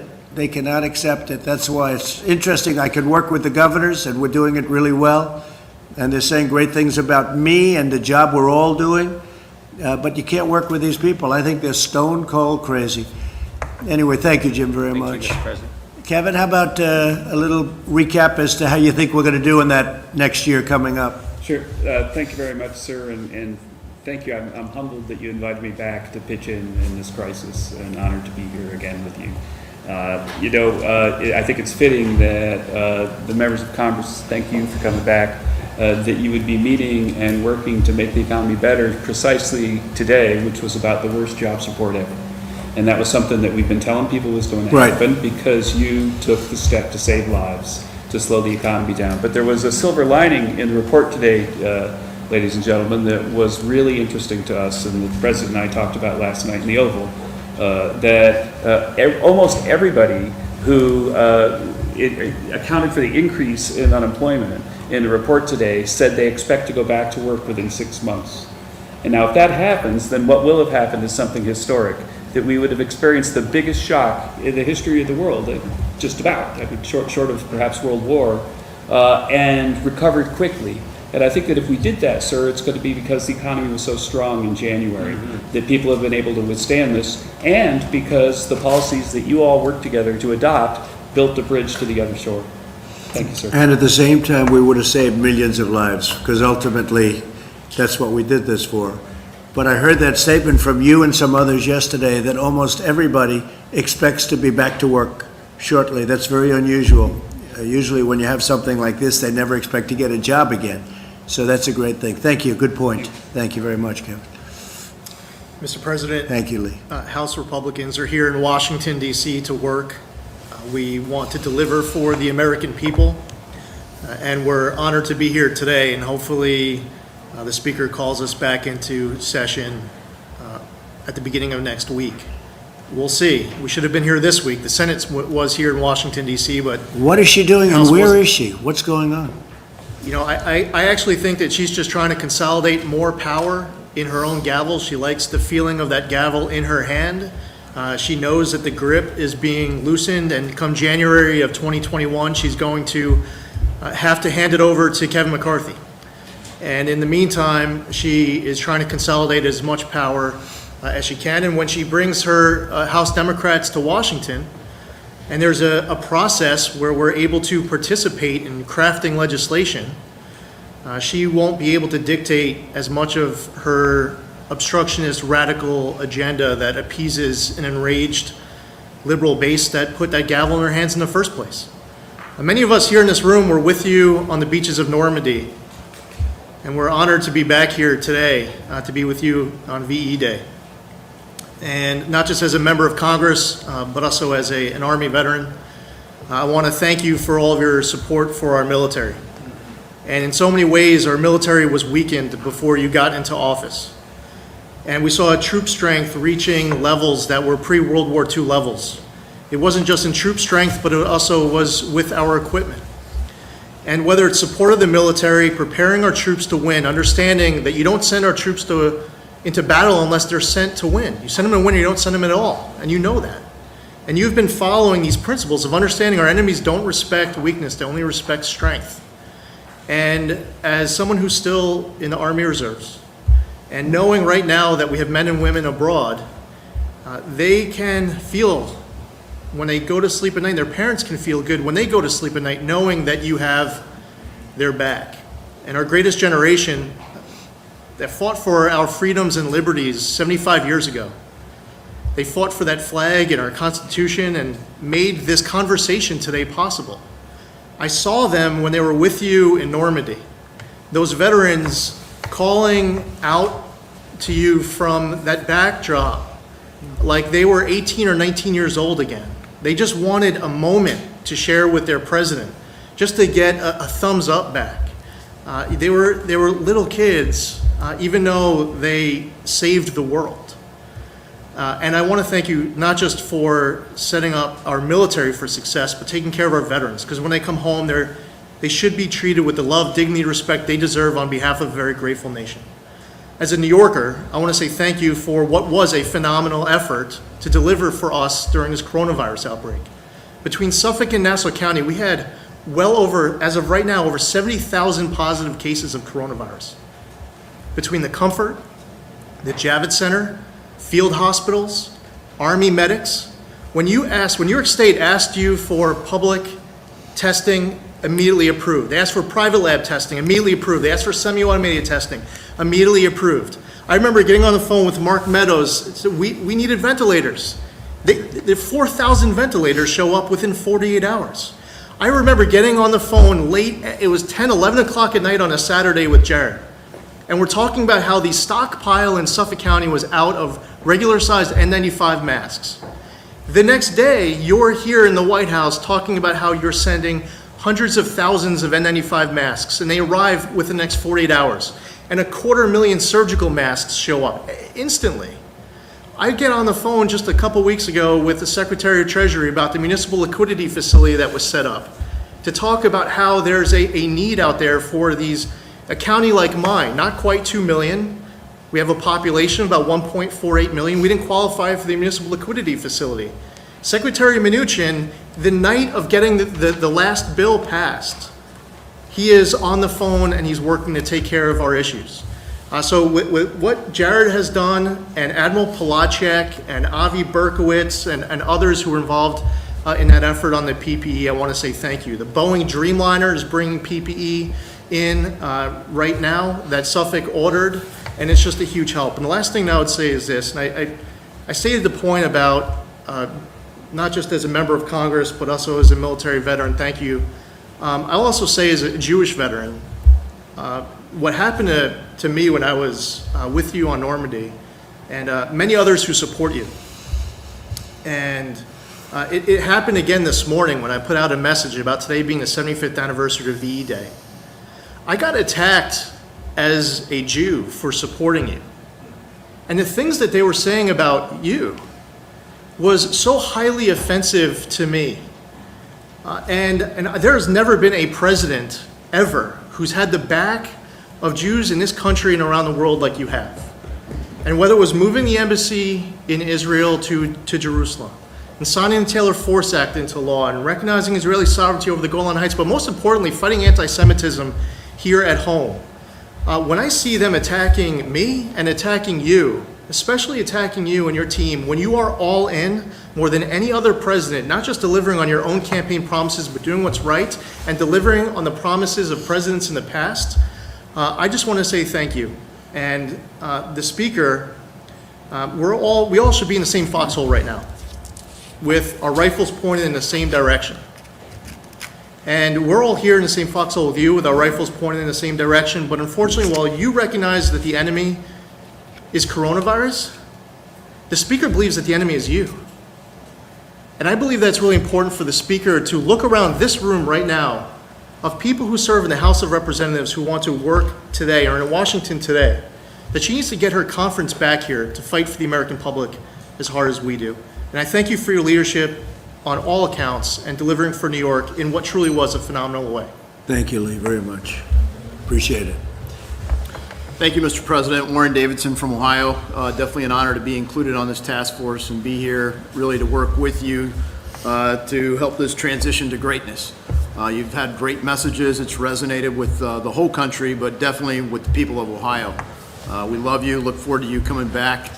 And I think the example that you set when you talked about the governors leading the way, because the states really have had different experiences and different approaches to dealing with this virus, but also a legacy of dealing with problems in a different way. And you see the legacy costs in states like Illinois, where 58% of their budget goes to pensions, and states like Ohio, where we have a rainy day fund and we've reformed our pensions and have been responsible with our spending.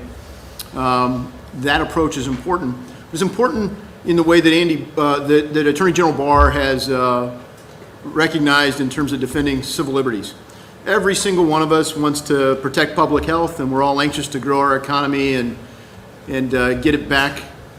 But we all swore that same oath I swore in the Army to support and defend our Constitution against all enemies, foreign and domestic. So we take that very seriously, and the civil liberties that have been infringed upon, the sense of freedom and the sense of identity as Americans that's under attack in this era. Having the Department of Justice say we are going to defend freedom and lead that example is a big deal. And as we confront all these ideas on how to deal with safety, it's important to remember that even the Patriot Act expansion, it was just temporary. It was supposed to expire. And a lot of those same sense of urgency that came in after 9/11 led to the expansion of the FISA and the Patriot Act and the way it was abused against many people and very publicly against you was really just to keep us safe and just for now. But we still haven't really been able to reform FISA. We still have a chance to do that. But the temptation is always, but just to keep us safe. And some of the ideas with privacy, just to keep us safe at the CDC, tracing and quarantining and tracking everybody, it could be just as dangerous. So I think it's good to safeguard against that. And then I think the last thing is we're talking about VE Day. The last time the planet had this much debt was after World War II, after the United States. So the Fed has been tremendous in trying to provide stability in the face of governments largely closing our economy. So we did owe it to people to try to provide the stability that we did.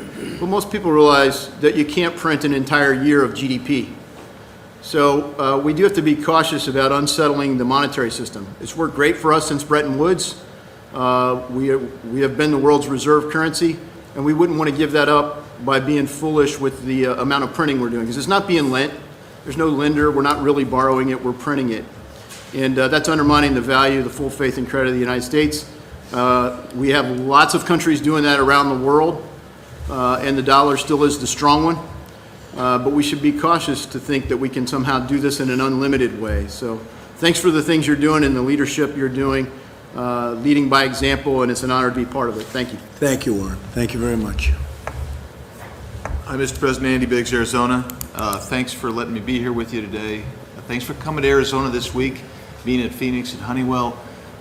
Factory converted, doing 10 million N95 masks. Right. On a regular basis, and there's going to be 10 more out of their Rhode Island plant. Thanks for being there. We had Sammy's restaurant from Tucson up, but we also had several Latina business owners there that are strong supporters. And why are they supporters? Because of the economy that you built and you put in place. And Arizona's ready to open up. They're energetic. They want to open up. They have faith and confidence in you and your leadership because they know what happened before. You built a marvelous economy, lower taxes, reduced regulations. That really did a great number for our economy, and that's fantastic. I'll tell you, we are just as frustrated that that Speaker Pelosi won't bring us back to do work that we need to be doing. We need to set the example for the American people that we're ready to be here. If you can go to a Starbucks coffee, as Kevin said yesterday, you should be able to come to Congress. So just so you know, the House Freedom Caucus we had a meeting last night. We'll be meeting every day next week here in Washington, D.C. We want Speaker Pelosi to know we're ready to work. We come to work. We represent the people. Thanks for your leadership, Mr. President. Thank it's an honor to be with you. Very much, Andy. Thank you. Mr. President, Andy Barr from Central Kentucky, thanks for your leadership and for inviting us here today. I want to share with you 3 quick stories from my district that illustrate how effective your administration has been in responding to this public health emergency. These stories have not been reported by the press, so I want to direct these stories to the press because they need to know how effective you all have been in responding to us and the American people. First is Dr. Mark Doherty, an epidemiologist at Baptist Lexington, largest private hospital in my district, a nationally known infectious disease expert. He comes to me in March, early in the pandemic, and he says, we can do convalescent plasma therapy. He was one of the first epidemiologists in the country to want to do this. He went to your FDA, sir, and within 4 hours received approval to do convalescent plasma therapy, saved 2 lives on Sunday night. The approval was on Friday. Second, he comes to me and he says, we can save personal protective equipment if we use telemedicine within the hospital. The problem is we need approval from the federal government to do that. So we go to CMS, to Seema Verma, and we say, we can do a Bluetooth stethoscope with an iPad and telemedicine and FaceTime. We don't have to send all of the healthcare workers into the negative pressure room. We can bring modern technology to the fight against COVID. We can protect healthcare workers, and we can conserve critical personal protective equipment. Within days, Seema Verma and her team at CMS responded favorably. That is a nationwide policy change that saves lives for healthcare workers and conserves scarce personal protective equipment. And then the next story is Steve Stone from Nicholasville, Kentucky. He works for Sagent Pharmaceuticals. He comes to us and he says there is a critical shortage of the sedative propofol, which is used for COVID patients on ventilators. In New York, by the way, there was a shipment of a month worth of propofol that was held up by the government of Italy. So we got on the phone with Admiral Polacek on your team on Saturday morning. On Tuesday, he had talked to the State Department and had the Italian government release to New York life-saving propofol for intubated COVID patients in New York City, a month's supply. And that was your administration and Admiral Polacek responding instantly to that request. And then the third story is Secretary Mnuchin and his team, and Mark Meadows. We had a small business owner who was not approved in the first round of PPP because he bought the business after February 15th. But this is a 35-year-old business, a dozen employees, $60,000 a year jobs, a small business publication. We went to Mark Meadows, Secretary Mnuchin, his team, and within days, they changed the guidelines, frequently asked questions, new guidelines. We saved 12 jobs in Lexington, Kentucky because of your decisive action. So, Mr. President, thank you for the effective response to this pandemic and this crisis. Thank you. Thank you very much, Andy. Well, good afternoon, Mr. President. Scott Perry from Pennsylvania. I want to first thank you for acknowledging those NCAA championship wrestlers from Penn State. Jim Jordan, of course, as you know, is a big fan of those Penn State wrestlers. Mr. President, thank you so much for your bold, visionary, decisive leadership. It has made a huge difference in Pennsylvania, in the district I represent, and across the Keystone State. The PPP in particular saved countless jobs. It has been a lifeline for the small businesses across the country, across our state, and of course running it through the local banks, getting government out of it, letting the banks, our local community banks handle that has been it's because that's who people know. They have a relationship, and the bankers, of course, know them. And so that's worked really well. But I will tell you, in the transition to greatness, what I don't think we did envision is the same bold vision and leadership that you have had in some of our state governors. And right now, just last night, our governor announced that we in Pennsylvania are going to stay locked down until June 4th. Mr. President, our businesses are dying. And I don't know what, well, we shouldn't have to make this choice. We're Americans, and we can do two things at one time. You have proven you can do many things at one time and be effective. We have about 65% of our deaths in Pennsylvania happening at elder care facilities, at assisted living facilities, not in hospitals, but at these elder care facilities. The PPE is going to the hospitals, the money a lot's going to the hospitals because we shut them down. The governor's made a choice, instead of helping some of these elder care facilities, we have a website where people can snitch on their neighbor who's going to work or who is opening their business in contradiction to the order. That's not bringing anybody together. So a couple things. Extending the PPP, the 8 weeks, until after the governor opens the state, because employers now don't want to have to pay for employees who are not going to be able to come back to work, right? Because the state is shut down. You didn't do that. The governor's done that, right? So the transition to greatness, I think, might include something like that. Right now, we have counties that want to open up. The governor said no. Counties want to open up. They're not sure. They're scared that if they open up in again, violating, so to speak, the governor's order, that will stop the flow of federal dollars for the programs that you already have. And so some assurance that they can do the right thing and get their people back to work as Americans would be very, very helpful. I would say this as well, Mr. President. The unemployment benefits in the real world, we tried to do the right thing, you tried to do the right thing. Employers are thankful for the fact that they won't be held accountable if their employee doesn't come back to work. But when you have a governor that doesn't want to enforce the policy, it's not really helpful, because the employer needs the employee to come back. They need them to come back. And so maybe take a look at that. And finally, in this transition to greatness, Mr. President, China, once we get through this, there must be an accountability. There must be an accountability. We all want to get back. We're here. We're ready to be at work. Speaker Pelosi apparently is not, but if she is going to do phase 4, she's working on her own. She doesn't involve our leadership. She doesn't involve Kevin. She doesn't involve anybody here. Mr. President, the prescription to get us back to work and healthy as an economy, quite honestly, is simple. And you already know it. You've already talked about it a million times. Let's just get back to work. Let's just get back to work. Thank you, Mr. President. Thank you very much. Great. Thank you, Mr. President. Greg Murphy from Eastern North Carolina. I appreciate your strength. I appreciate your persistence. I'm a surgeon, and I appreciate decisiveness. It's been nothing but a merciless last 4 years that Schumer, Pelosi, and her cabal have essentially tried to undo the 2016 election. I've only been in politics a relatively short period of time, but it's obvious to me that there are people in this country who hate you and hate this administration more than they love this country, and they will see it torn down. This crisis has highlighted this. We thought that this possibly could be a way of bringing our nation together, but unfortunately partisan politics has ruled the day. This has been building a plane while we've been flying it. I think that's a very good analogy, but the plane is built and it's time to land. It's time that we made decisions based upon fact, not fiction, not fear-mongering, not cartoons by the media, but truth. And wouldn't it be nice to get the truth? We believe enough in our American people that we believe in what they can think. So I would ask the same for you from North Carolina that you do from Pennsylvania to talk to our governor, to let us come back to work. Let us look at a regional approach in North Carolina. It makes sense. We look at the science, we can do this. We're not inventing the wheel again. So I thank you for your strength, I thank you for your persistence and your leadership. Thank you very much. Thank you.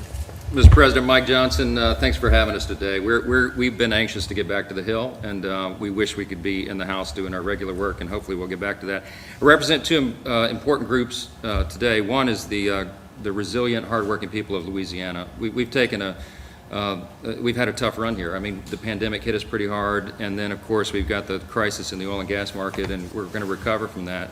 But the people there are soundly behind you, and so many of them always tell me when they know I'm coming back here to give you their regards and their encouragement and their thanks for what you're doing, your principled leadership. I would echo what's going on in Pennsylvania, North Carolina, Louisiana as well. Our governor's keeping us shut down, and our free market needs a chance to thrive, and if we can do that, we will. It needs to be a region-by-region basis. The second group I'm here, I guess, representing this morning is the Republican Study Committee, you know, the largest caucus of conservatives in Congress. And as the chair of that group, all these guys are leaders of it as well, and we've been trying to advance our core principles. And we came out Monday last with a 37-point blueprint, a framework that we call a return to prosperity and accountability and recovery. And basically what we've done is distilled the work that we had been putting into about 15 months prior to the pandemic to come up with a playbook, a conservative playbook to run when we return to the majority, which we still think we could do. But it's things, for example, for holding China accountable all the way to empowering the American worker. And we think it's consistent with a lot of the administration and what you've articulated, and we hope we can work together on it. I would end with this. The whole team, your whole administration has been so accessible and transparent. I love what Dan said. I had written those two words down before you said it. That marks the Trump administration, and I could name each one of them on your team here. They've all been helpful and grateful to us. We had a conference call with Mr. Kudlow the other day, and he said something at the end of it that resonated with me. He said, you know, our time-tested principles cannot be abandoned now. That's what's going to guide us through this, right? And we were on mute, but we all said amen. And it reminded me of what Reagan said in his farewell address when he was leaving, you know, his storied time at the head of the country. He said, they called me the great communicator, but I wasn't that. He said, I was just communicating great things, and they're the same great things that have guided our country since its founding. We believe in those time-honored principles. We believe in individual freedom and limited government and fiscal responsibility and free markets and lower taxes and less regulation. Those are the things that are going to guide the country back in this transition you're talking about. And we're so grateful that you and your team are holding the line on that. We'll be with you. We're your foot soldiers. We're ready to go to work, and we thank you again for all you're doing. Thank you very much. Great. Oops. Well, I want to say thank you again, President Trump, for coming to Arizona, and it was such an honor to be on Air Force One with you. It was my first time, so it was awesome. But I want you to know that I believe you are exactly the right person for the job. Despite all of the Democrats, the top Obama people, maybe President Obama himself, since we found out yesterday, trying to take you out, despite all of that, you led our nation into the greatest economy in the world, and I am totally convinced that you will do it again. And so please don't let all the critics get you down. I know a lot of people are just Trump haters and they say mean things, but there are so many people out there, so many people in Arizona, throughout the nation, that absolutely think you're doing a great job. So please keep it up. Thank you. We appreciate you. Thank you very much. Thank you. Debbie. Beautiful. Thank you. Larry? Thank you, sir, and thanks to everybody here. Some wonderful words, and we appreciate your strong efforts and support. We have a lot more to do. I just want to connect a dot or two. Kevin was talking, Kevin Hassett, my friend and colleague, and we were in the Oval last night talking about these are temporary job losses, probably 3/4 of them, if not more. if you had told me that I would go on the air on a day when we lost 20 million jobs and the stock market would go up 400 points, that would have been very interesting. I've been around a while. I thought I'd seen it all, but this is a new wrinkle. I don't want to repeat this experiment, but I'm just saying. And I do think it's because it's temporary. And I do also think the stock market bottomed in March 23rd. I know it fluctuates and so forth, but I think that a lot of the things that Stephen has negotiated, we've heard about the PPP extending it and so forth, I think that's one reason why these are temporary losses and why the market is shrugging them off. And I do want to reiterate, it is very possible that we will get a lot of these jobs back fast. It's very possible, as private surveys and even the CBO, we will have a 20% increase in growth in the second half of this year, as you say, sir, as a transition. And then finally, I want to say that, and I appreciate your comments very much, sir, if we stay to the principles that worked the first 3 years, I mean, through January and February of this year, the economy was growing at 3.1% at an annual rate before the virus hit.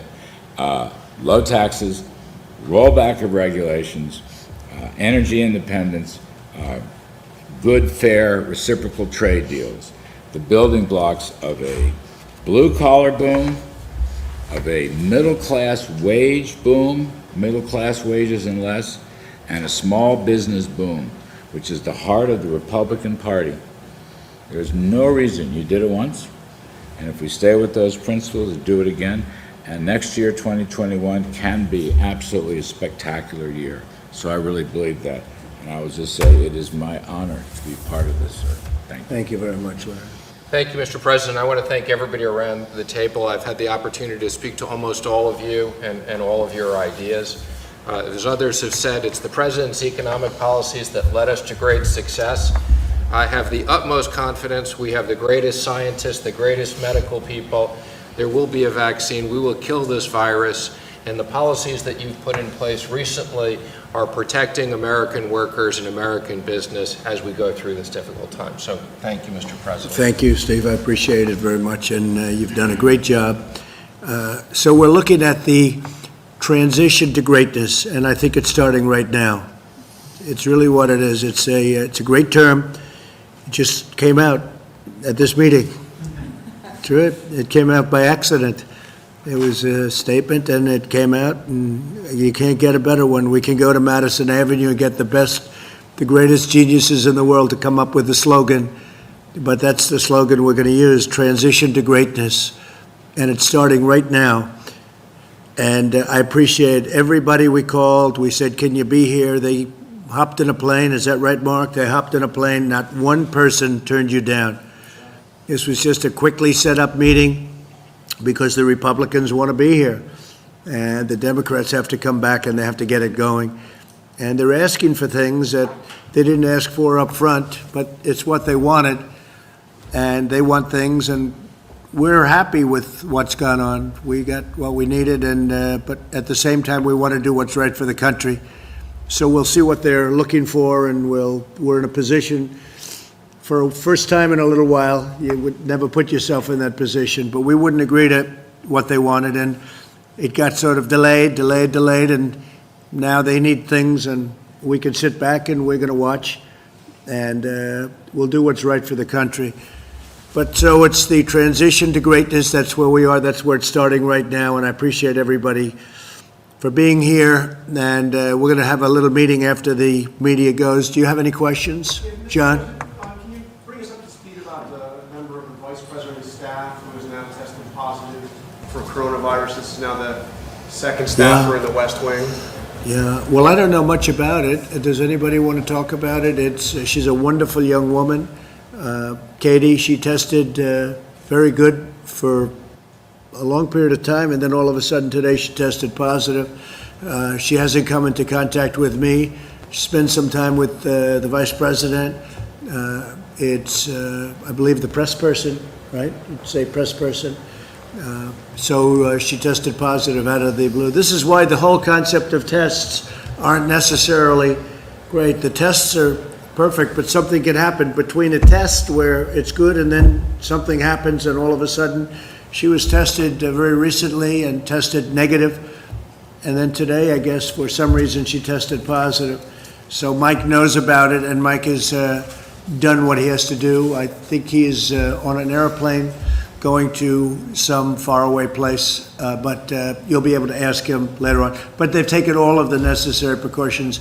I understand Mike has been tested, Vice President, and he tested negative. Mr. President, but if this can happen here at the White House, 2 people tested. It can happen anywhere. It can happen. So what? You why see should where it people happens. feel confident going back to work then? No, because, well, then it would happen anyway, whether you did go back to work or whether you didn't go back to work. In fact, I saw a statistic come out of New York yesterday that was pretty strange, that most of the cases are coming from apartments and coming from homes. What was that all about? I think they said 66%. Did you see that? That was given by Governor Cuomo, that they're coming out of the home, right? So it can happen anywhere. It's a very elusive enemy, a vicious enemy, an elusive enemy, and I think more importantly than anything with this one, it's probably the most contagious enemy that anybody has seen. Mr. President? Yeah, please. Given 2 positive tests in the last 2 days, what precautions are you taking here at the White House to prevent the virus from spreading further? And are you worried that it's kind of already in the White House? And Well, I'm not worried, no, I'm not worried, but, you know, look, I get things done, I don't worry about things, I do what I have to do. We've taken very strong precautions at the White House, but again, we're dealing with a invisible situation. Nobody knows. When I see that 66 in New York, 66%, where people stay home and that's where they're catching it at home, who would ever think a thing like that's possible? So all you can do is take precaution and do it the best you can. But Mike was tested today, and Mike was tested negative. So are you taking additional steps here at the White House in the way? Yeah, we're taking very official steps. Mark, do you want to discuss that? We've already put in a few protocols that we're looking at, obviously, to make sure that the president and his immediate staff stay safe. But it's not just the president, it's all the workers that are here. Obviously, you're here on a daily basis. But the protocols that we're putting in place puts a stronger emphasis on making sure that we do the mitigation that we need to do to make sure they're safe. I don't want to get into all the procedures that we have embarked upon, but I can tell you this is probably the safest place that you can come to.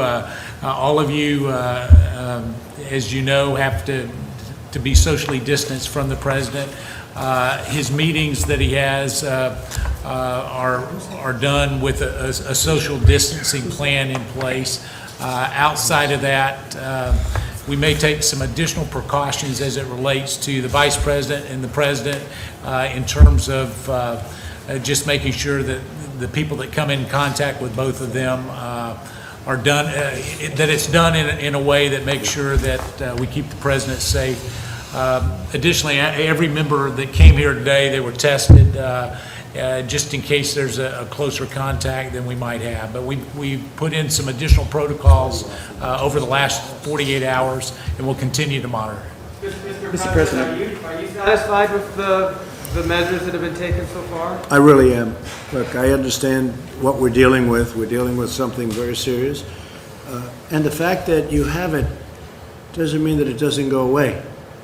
All right? You can have it and get through it very easily. Some people have a harder time. Most people get through it. Some people are devastated by it. But the fact that you get it doesn't mean... I've had numerous people say they have it, and a couple of days later they're better. Some people say they have it, they think, and there's almost no symptom. Other people have it and bad things happen. So, but for the most part, when you have it, you get better.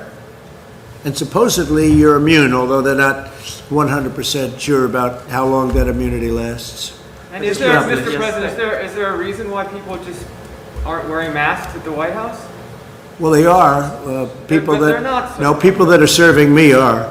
We have the not seen people. anyone wear a mask around you, sir, in the last 2 weeks. So I can speak to that. You know, as we look at this, the people that are in close proximity to the president obviously have tested negative. The mask that you wear is generally to keep other people from being infected, and so as we look at that, you know, I can tell you that the testing protocol is a strong regime, and as it gets close to the president, some of those that serve him will wear a mask in those closer proximities. Here's what I would offer off the record to all of you is I know, John, we spoke about this earlier. If you've been on the campus, for your safety and well-being, the president's made available to make sure that you can have testing just for the peace of mind. So before you leave today, we've made those arrangements to make sure that you can be tested as well. But we have a lot of people wearing, I'm just looking around, look at Shay, White House photographer. I'm sure most of you don't know her, but to the best of my knowledge, she's wearing a mask. Is that a mask? Yes. I think to the best of my knowledge, it looks like a mask. Mr. President, So- could you clarify the status of the Phase 4 negotiations? Earlier, Larry said that they were being paused and potentially for a couple Well, we're in no rush. We're in no rush. When you see jobs The out, Democrats, why are you in a rush? the Democrats have to do what they have to do, but I would say we're not looking, we want to see what they have, but I can't say that we're in a rush. We were in a rush to get the money out to people. We have gotten the money out. Some money is stalled because of state machinery. You know, they have old computers, 45-year-old computers. And we said this was going to happen, and I didn't want to do it that way, but the Democrats insisted on going through this particular apparatus for a certain reason, and that money stalled. But that's their fault, and I think they accept responsibility and blame, the Democrats. Mr. President, you said recently that you would, if necessary, be the first person to get a vaccine. How important do you think a vaccine ultimately is? Well, I didn't say I wanted to. That's not a correct statement. I said, you said, would you be? And I said, if it was good for the country, I'd be. And if it was bad for the country, I'll wait to be the last one, or I wouldn't do it at all. No, I was asked whether or not I would do it as the first person. If I thought that was a good thing for the country, I would. I don't, personally, and I have to say, I think we're doing very well on vaccines. If they wanted to use me as a test, that's okay with me, if it was good. But that was really the way the question was asked. But how important do you believe a vaccine is to getting out of this? And what do you say to those that this growing anti-vaccine? Well, I feel about vaccines like I feel about tests. This is going to go away without a vaccine. It's going to go away, and we're not going to see it again, hopefully, after a period of time. You may have some flare-ups, and I guess, I would expect that. Sometime in the fall, you'll have flare-ups, maybe. Maybe not, but according to what a lot of people say, you probably will. We'll be able to put them out. You may have some flare-ups next year, but eventually it's going to be gone. It's going to be gone. There are some viruses and flus that came and they went for a vaccine. They never found the vaccine and they've disappeared. They've never shown up again. They die too, like everything else. They die too. And so whether we do or not, I think great progress is being made by Johnson & Johnson, by Oxford, and some others. NYU, I see, is very advanced. But if you don't get it, this is going to go away at some point. Mr. President, what evidence have you seen that this is going to go away without a vaccine? I just rely on what doctors say. They say it's going to go. That doesn't mean this year. It doesn't mean it's going to be gone, frankly, by the fall or after the fall. But eventually it's going to go away. The question is, will we need a vaccine? At some point, it will probably go away by itself. If we had a vaccine, that would be very helpful. Be very happy to have a vaccine. How often do you meet with Dr. Birx, Dr. Fauci, and the medical experts, or have you essentially just moved yourself on to the economic aspect? No, I listen to them. I have a lot of respect for them. Dr. Birx, Dr. Fauci, and we have some other people that are very good. No, I listen to them very, very intently. But how often do you meet with them? Talk up, you have a mask on your face. How often do you meet with the medical staff and the medical experts? A lot. Mr. President, for the unemployment. Do you find the CDC protocols to be an impediment to opening up the country? Which protocols? The recommended guidelines that have been. No, because I'm relying on the governors, and the governors are the ones that are doing that. And if I see something wrong, I'll clamp down on it very hard and very strongly. But I'm relying on 50 very talented governors. I don't think they are all talented, but many of them are very talented. Why are you not releasing those guidelines to? They're released, they know what to do, and they know what they're doing, and we're going to see. But I'm relying on the governors to do their individual states, and they're relying on us very strongly for advice and also for help with respect to equipment, hospitals, beds, ventilators, but also medical supplies. So they're relying on us, and we're able to get them everything they need if they can't get them. Ideally, they can get it, but much of the things that we're getting and we've gotten for them, we're able to stockpile in their states. So we're sending it around, we're sending more than they need. So if this should happen again, they're going to be ready this time. And what happens though if the infections go spike once the government? You have to put out the fires. Then you're going to have to put out the fires, and the governor should be able to do that. Mr. President, you said the third quarter would be a transition and the fourth quarter would be good. Where do you expect to see the unemployment numbers at that? Well, I think the unemployment numbers are going to go way up, and the statement that Kevin made is incredible. Everybody expects to have a job back very shortly. That's not a normal situation. You go into a bad economy, deep recession or worse, nobody expects to have a job ever again. Everybody expects, I saw that chart, almost everybody expects that they'll be working again. This was an artificial turning off of a tremendous economy. We did the right thing because we saved millions of lives, probably millions of lives. But this was just all of a sudden one day we had to turn it off. When we turn it back on, which we've just started doing, I think it's going to come back blazing. I think next year has a chance to be one of the best years economically we've ever had, because there's tremendous pent-up demand. So if unemployment's at 14% now, perhaps going as high as 20%, where do you think that will be in the I think the number is going to be a great number. I'm not going to say exactly what. I can say over a period of time it's going to be where it was, maybe better. Can't get much better. We were at 3.5%. But it will be, I expect it to be where it was. The demand is going to be tremendous, and next year is going to be a tremendous year. Fourth quarter is going to be very good, maybe better than that. The transition is going to be very interesting, but you're going to see some very good numbers coming out of the third quarter. It's a transition. I call it the transition to greatness. We're going to have a great year next year. But You'll you see. think we can get dug out by the third or fourth quarter of this year economically? Well, the third quarter, we're moving in that direction. Right, I would say it's starting right about now. We're going to start moving in that direction. But the third quarter will be, I think it's going to be very good. It's going to be a very good indicator, but it's going to be very good. But it is a transition quarter. The fourth quarter is going to be good. It could be maybe more than good, Kevin. And next year is going to be, I think it's going to be a really powerful year, economically. Mr. President, Larry said this morning that he expects the May unemployment numbers to also be problematic, to be very high. What are you and your administration, these lawmakers, what are you Well, all the May doing? numbers, we haven't started coming out of it. And what are you all doing to provide relief to workers over well, the we're next doing a 6 lot. weeks? Look at all the money. We took $2 trillion and we're spending it all over because we want to have we're throwing money at it. And over the years, they've learned that's much better than not doing it. Look at 1928. In 1928, they raised interest rates and they raised taxes. How did that work out? Not too good. Not too good.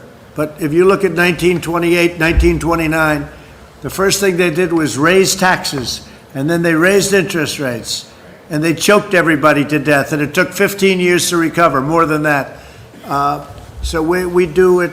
We're doing it the right way. We have a lot of great students of finance. I'm one of them, and we're throwing money at it. And I'll tell you what, I've watched some people and read some people that I would say would not have agreed with that, and I haven't seen anybody disagreeing with what we're doing.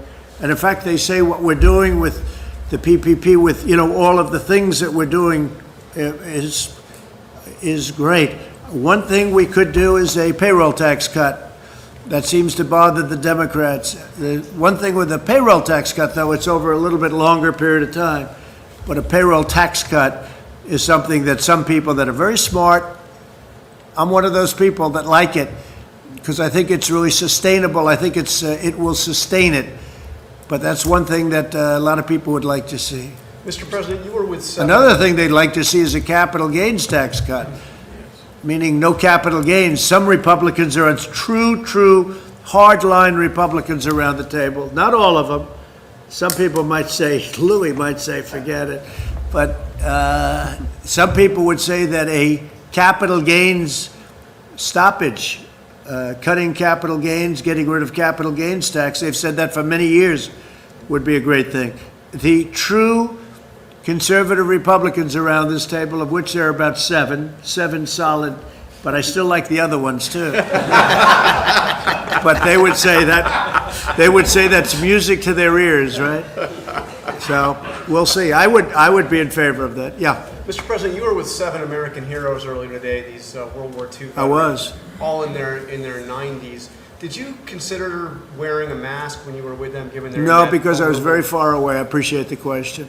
I was very far away from them, as you know.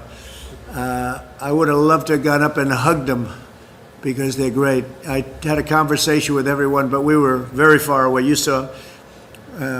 Plus, the wind was blowing so hard in such a direction that if the plague ever reached them, I'd be very surprised. It could have reached me, too. You didn't worry about me. You only worried about them, and that's okay, because I think they're so pure it will never happen, all right? They've lived a great life. But, no, the wind was howling, and I didn't see anybody with masks. I don't know, maybe there were, but they were great. I had conversations with them, but I was standing, as you noticed. Would you say I was quite far away? No, thank you, John. Mr. President. Appreciate that. Your book was very good, by the way. Thank you. It was better than I thought it would be. No, it was actually a very good book, but it was actually better about me than I thought it would be. So I appreciate it. You've known me for a long time. 26 years. This wasn't really in the schedule, right? No. I knew him long before I thought in terms of this, but we had one very good story, right? When we were interviewed at the hotel, and he took a lot of guff. They said, he's not running. Why you did this? Was before I announced. And I've been toying with it for a long time, but never did it, never decided. And he took a lot of guff. But he also got great ratings when he did that interview. So I don't know. But it turned out to be a very interesting interview, sort of the first. So yeah, your book is very good. Congratulations. How's it doing? Bestseller list. Bestseller. Bestseller, yeah. That's good. Like Congressman Crenshaw. That's good. Dan has a big... Oh, Dan. Dan is doing good, right? Well, is that because I endorsed his book? That's a great book.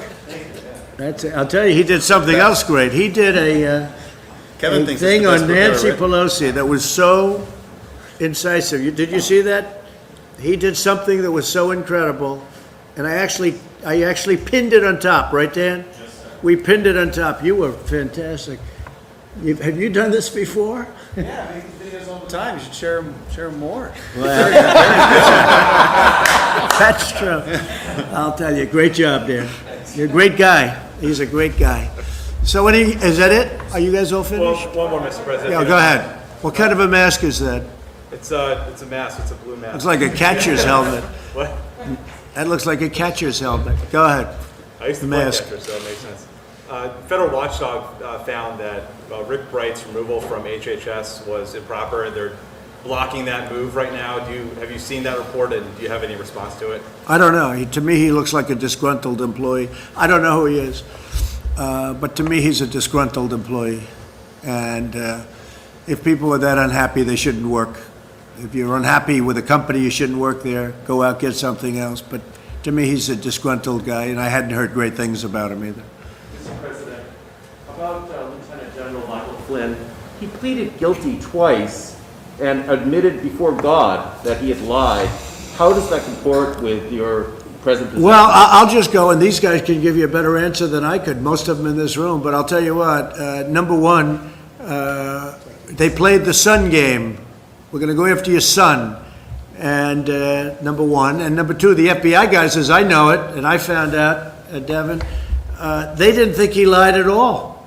They said he didn't lie. They didn't know what they were talking about. And Mueller's group, Mueller's gang, that didn't find that I did much, did they, after wasting 3 years? But Mueller's gang of culprits, they said he lied. But the FBI, in this case, said he didn't lie. What's the story on that, Devin?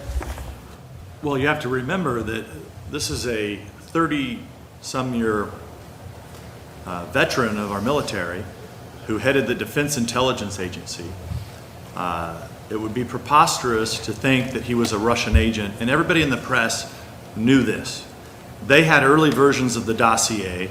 They knew the Democrats were pushing the dossier, and the fact that someone would even ask this question about General Flynn, who was clearly, he was exonerated on January 4th before you were even sworn in to office. We know that from the FBI agents who were reviewing the case.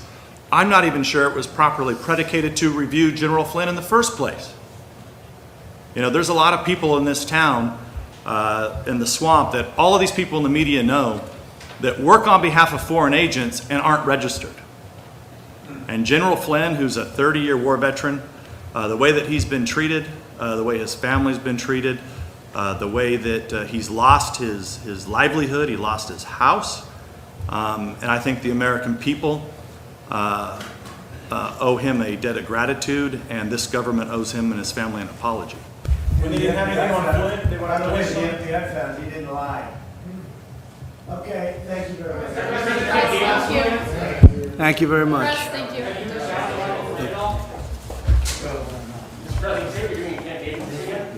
Press, we're finished. Thank you.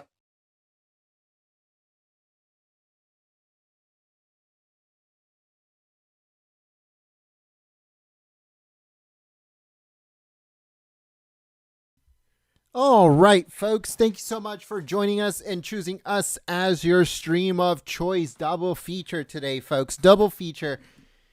And it was awesome. So thank you so much for joining us and choosing us as your stream of choice. If you're new to the channel and you liked our coverage, we encourage you to subscribe and click that notification bell so you can get notified when we go for another press briefing, White House event, President Trump's speech, press conference, or anything else in between.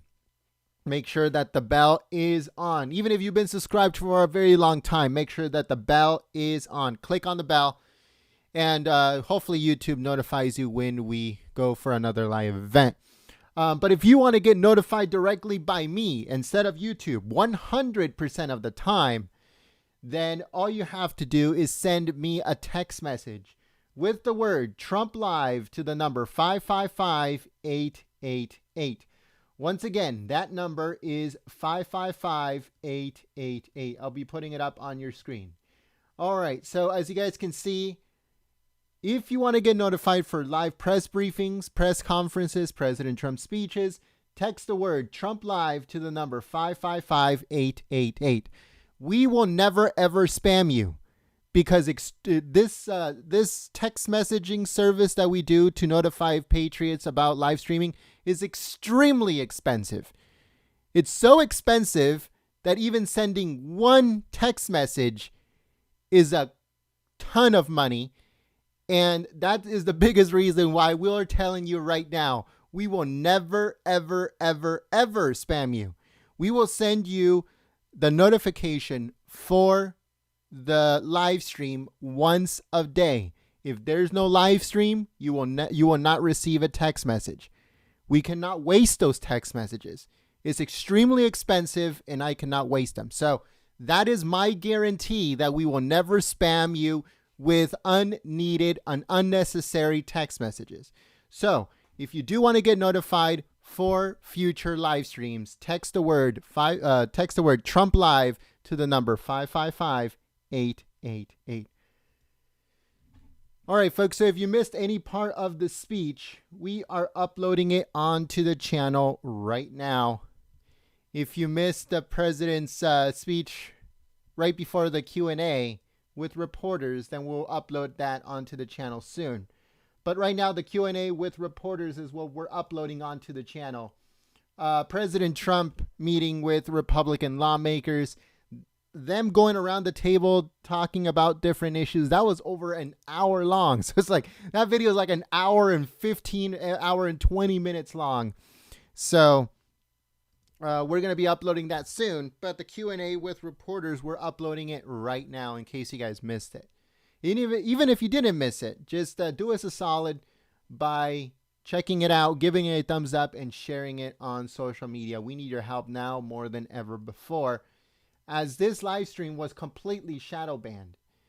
It was 100% shadow banned. Not only did nobody get a notification, but also you weren't able to see it in search. And some people were saying they weren't even able to see it in the main channel. So who knows what's happening with YouTube today. The press briefing with the press secretary, nobody got a notification for that video that we uploaded. And for some reason, YouTube kept giving me a error message when I was trying to upload it. So I had to put it private, and then I put it back. I published it, and it was just crazy today. I don't know what was going on with YouTube, but there's something going on in the background with YouTube when it comes to video uploads. So we hope that you guys get the notification for this press Q&A that President Trump did. So it should be uploaded soon. Once again, if you want to get notified by YouTube, if you want to get notified by us when we go live instead of YouTube, text the word Trump Live to the number 555-888.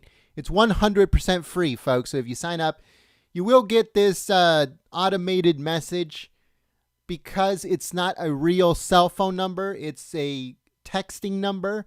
That's the reason why you get that automatic notification. But from our end, it's 100% free. And we want to have this because YouTube cannot be trusted when it comes to sending notifications for live streams or for video uploads. So hopefully in the future, we'll also be able to send notifications for video uploads. But like I said, this text messaging service is extremely expensive. So we have to reserve it only for live streams of the president and White House press briefings. That's it. So just future reference. Thank you so much, folks, and we'll see you soon. Peace.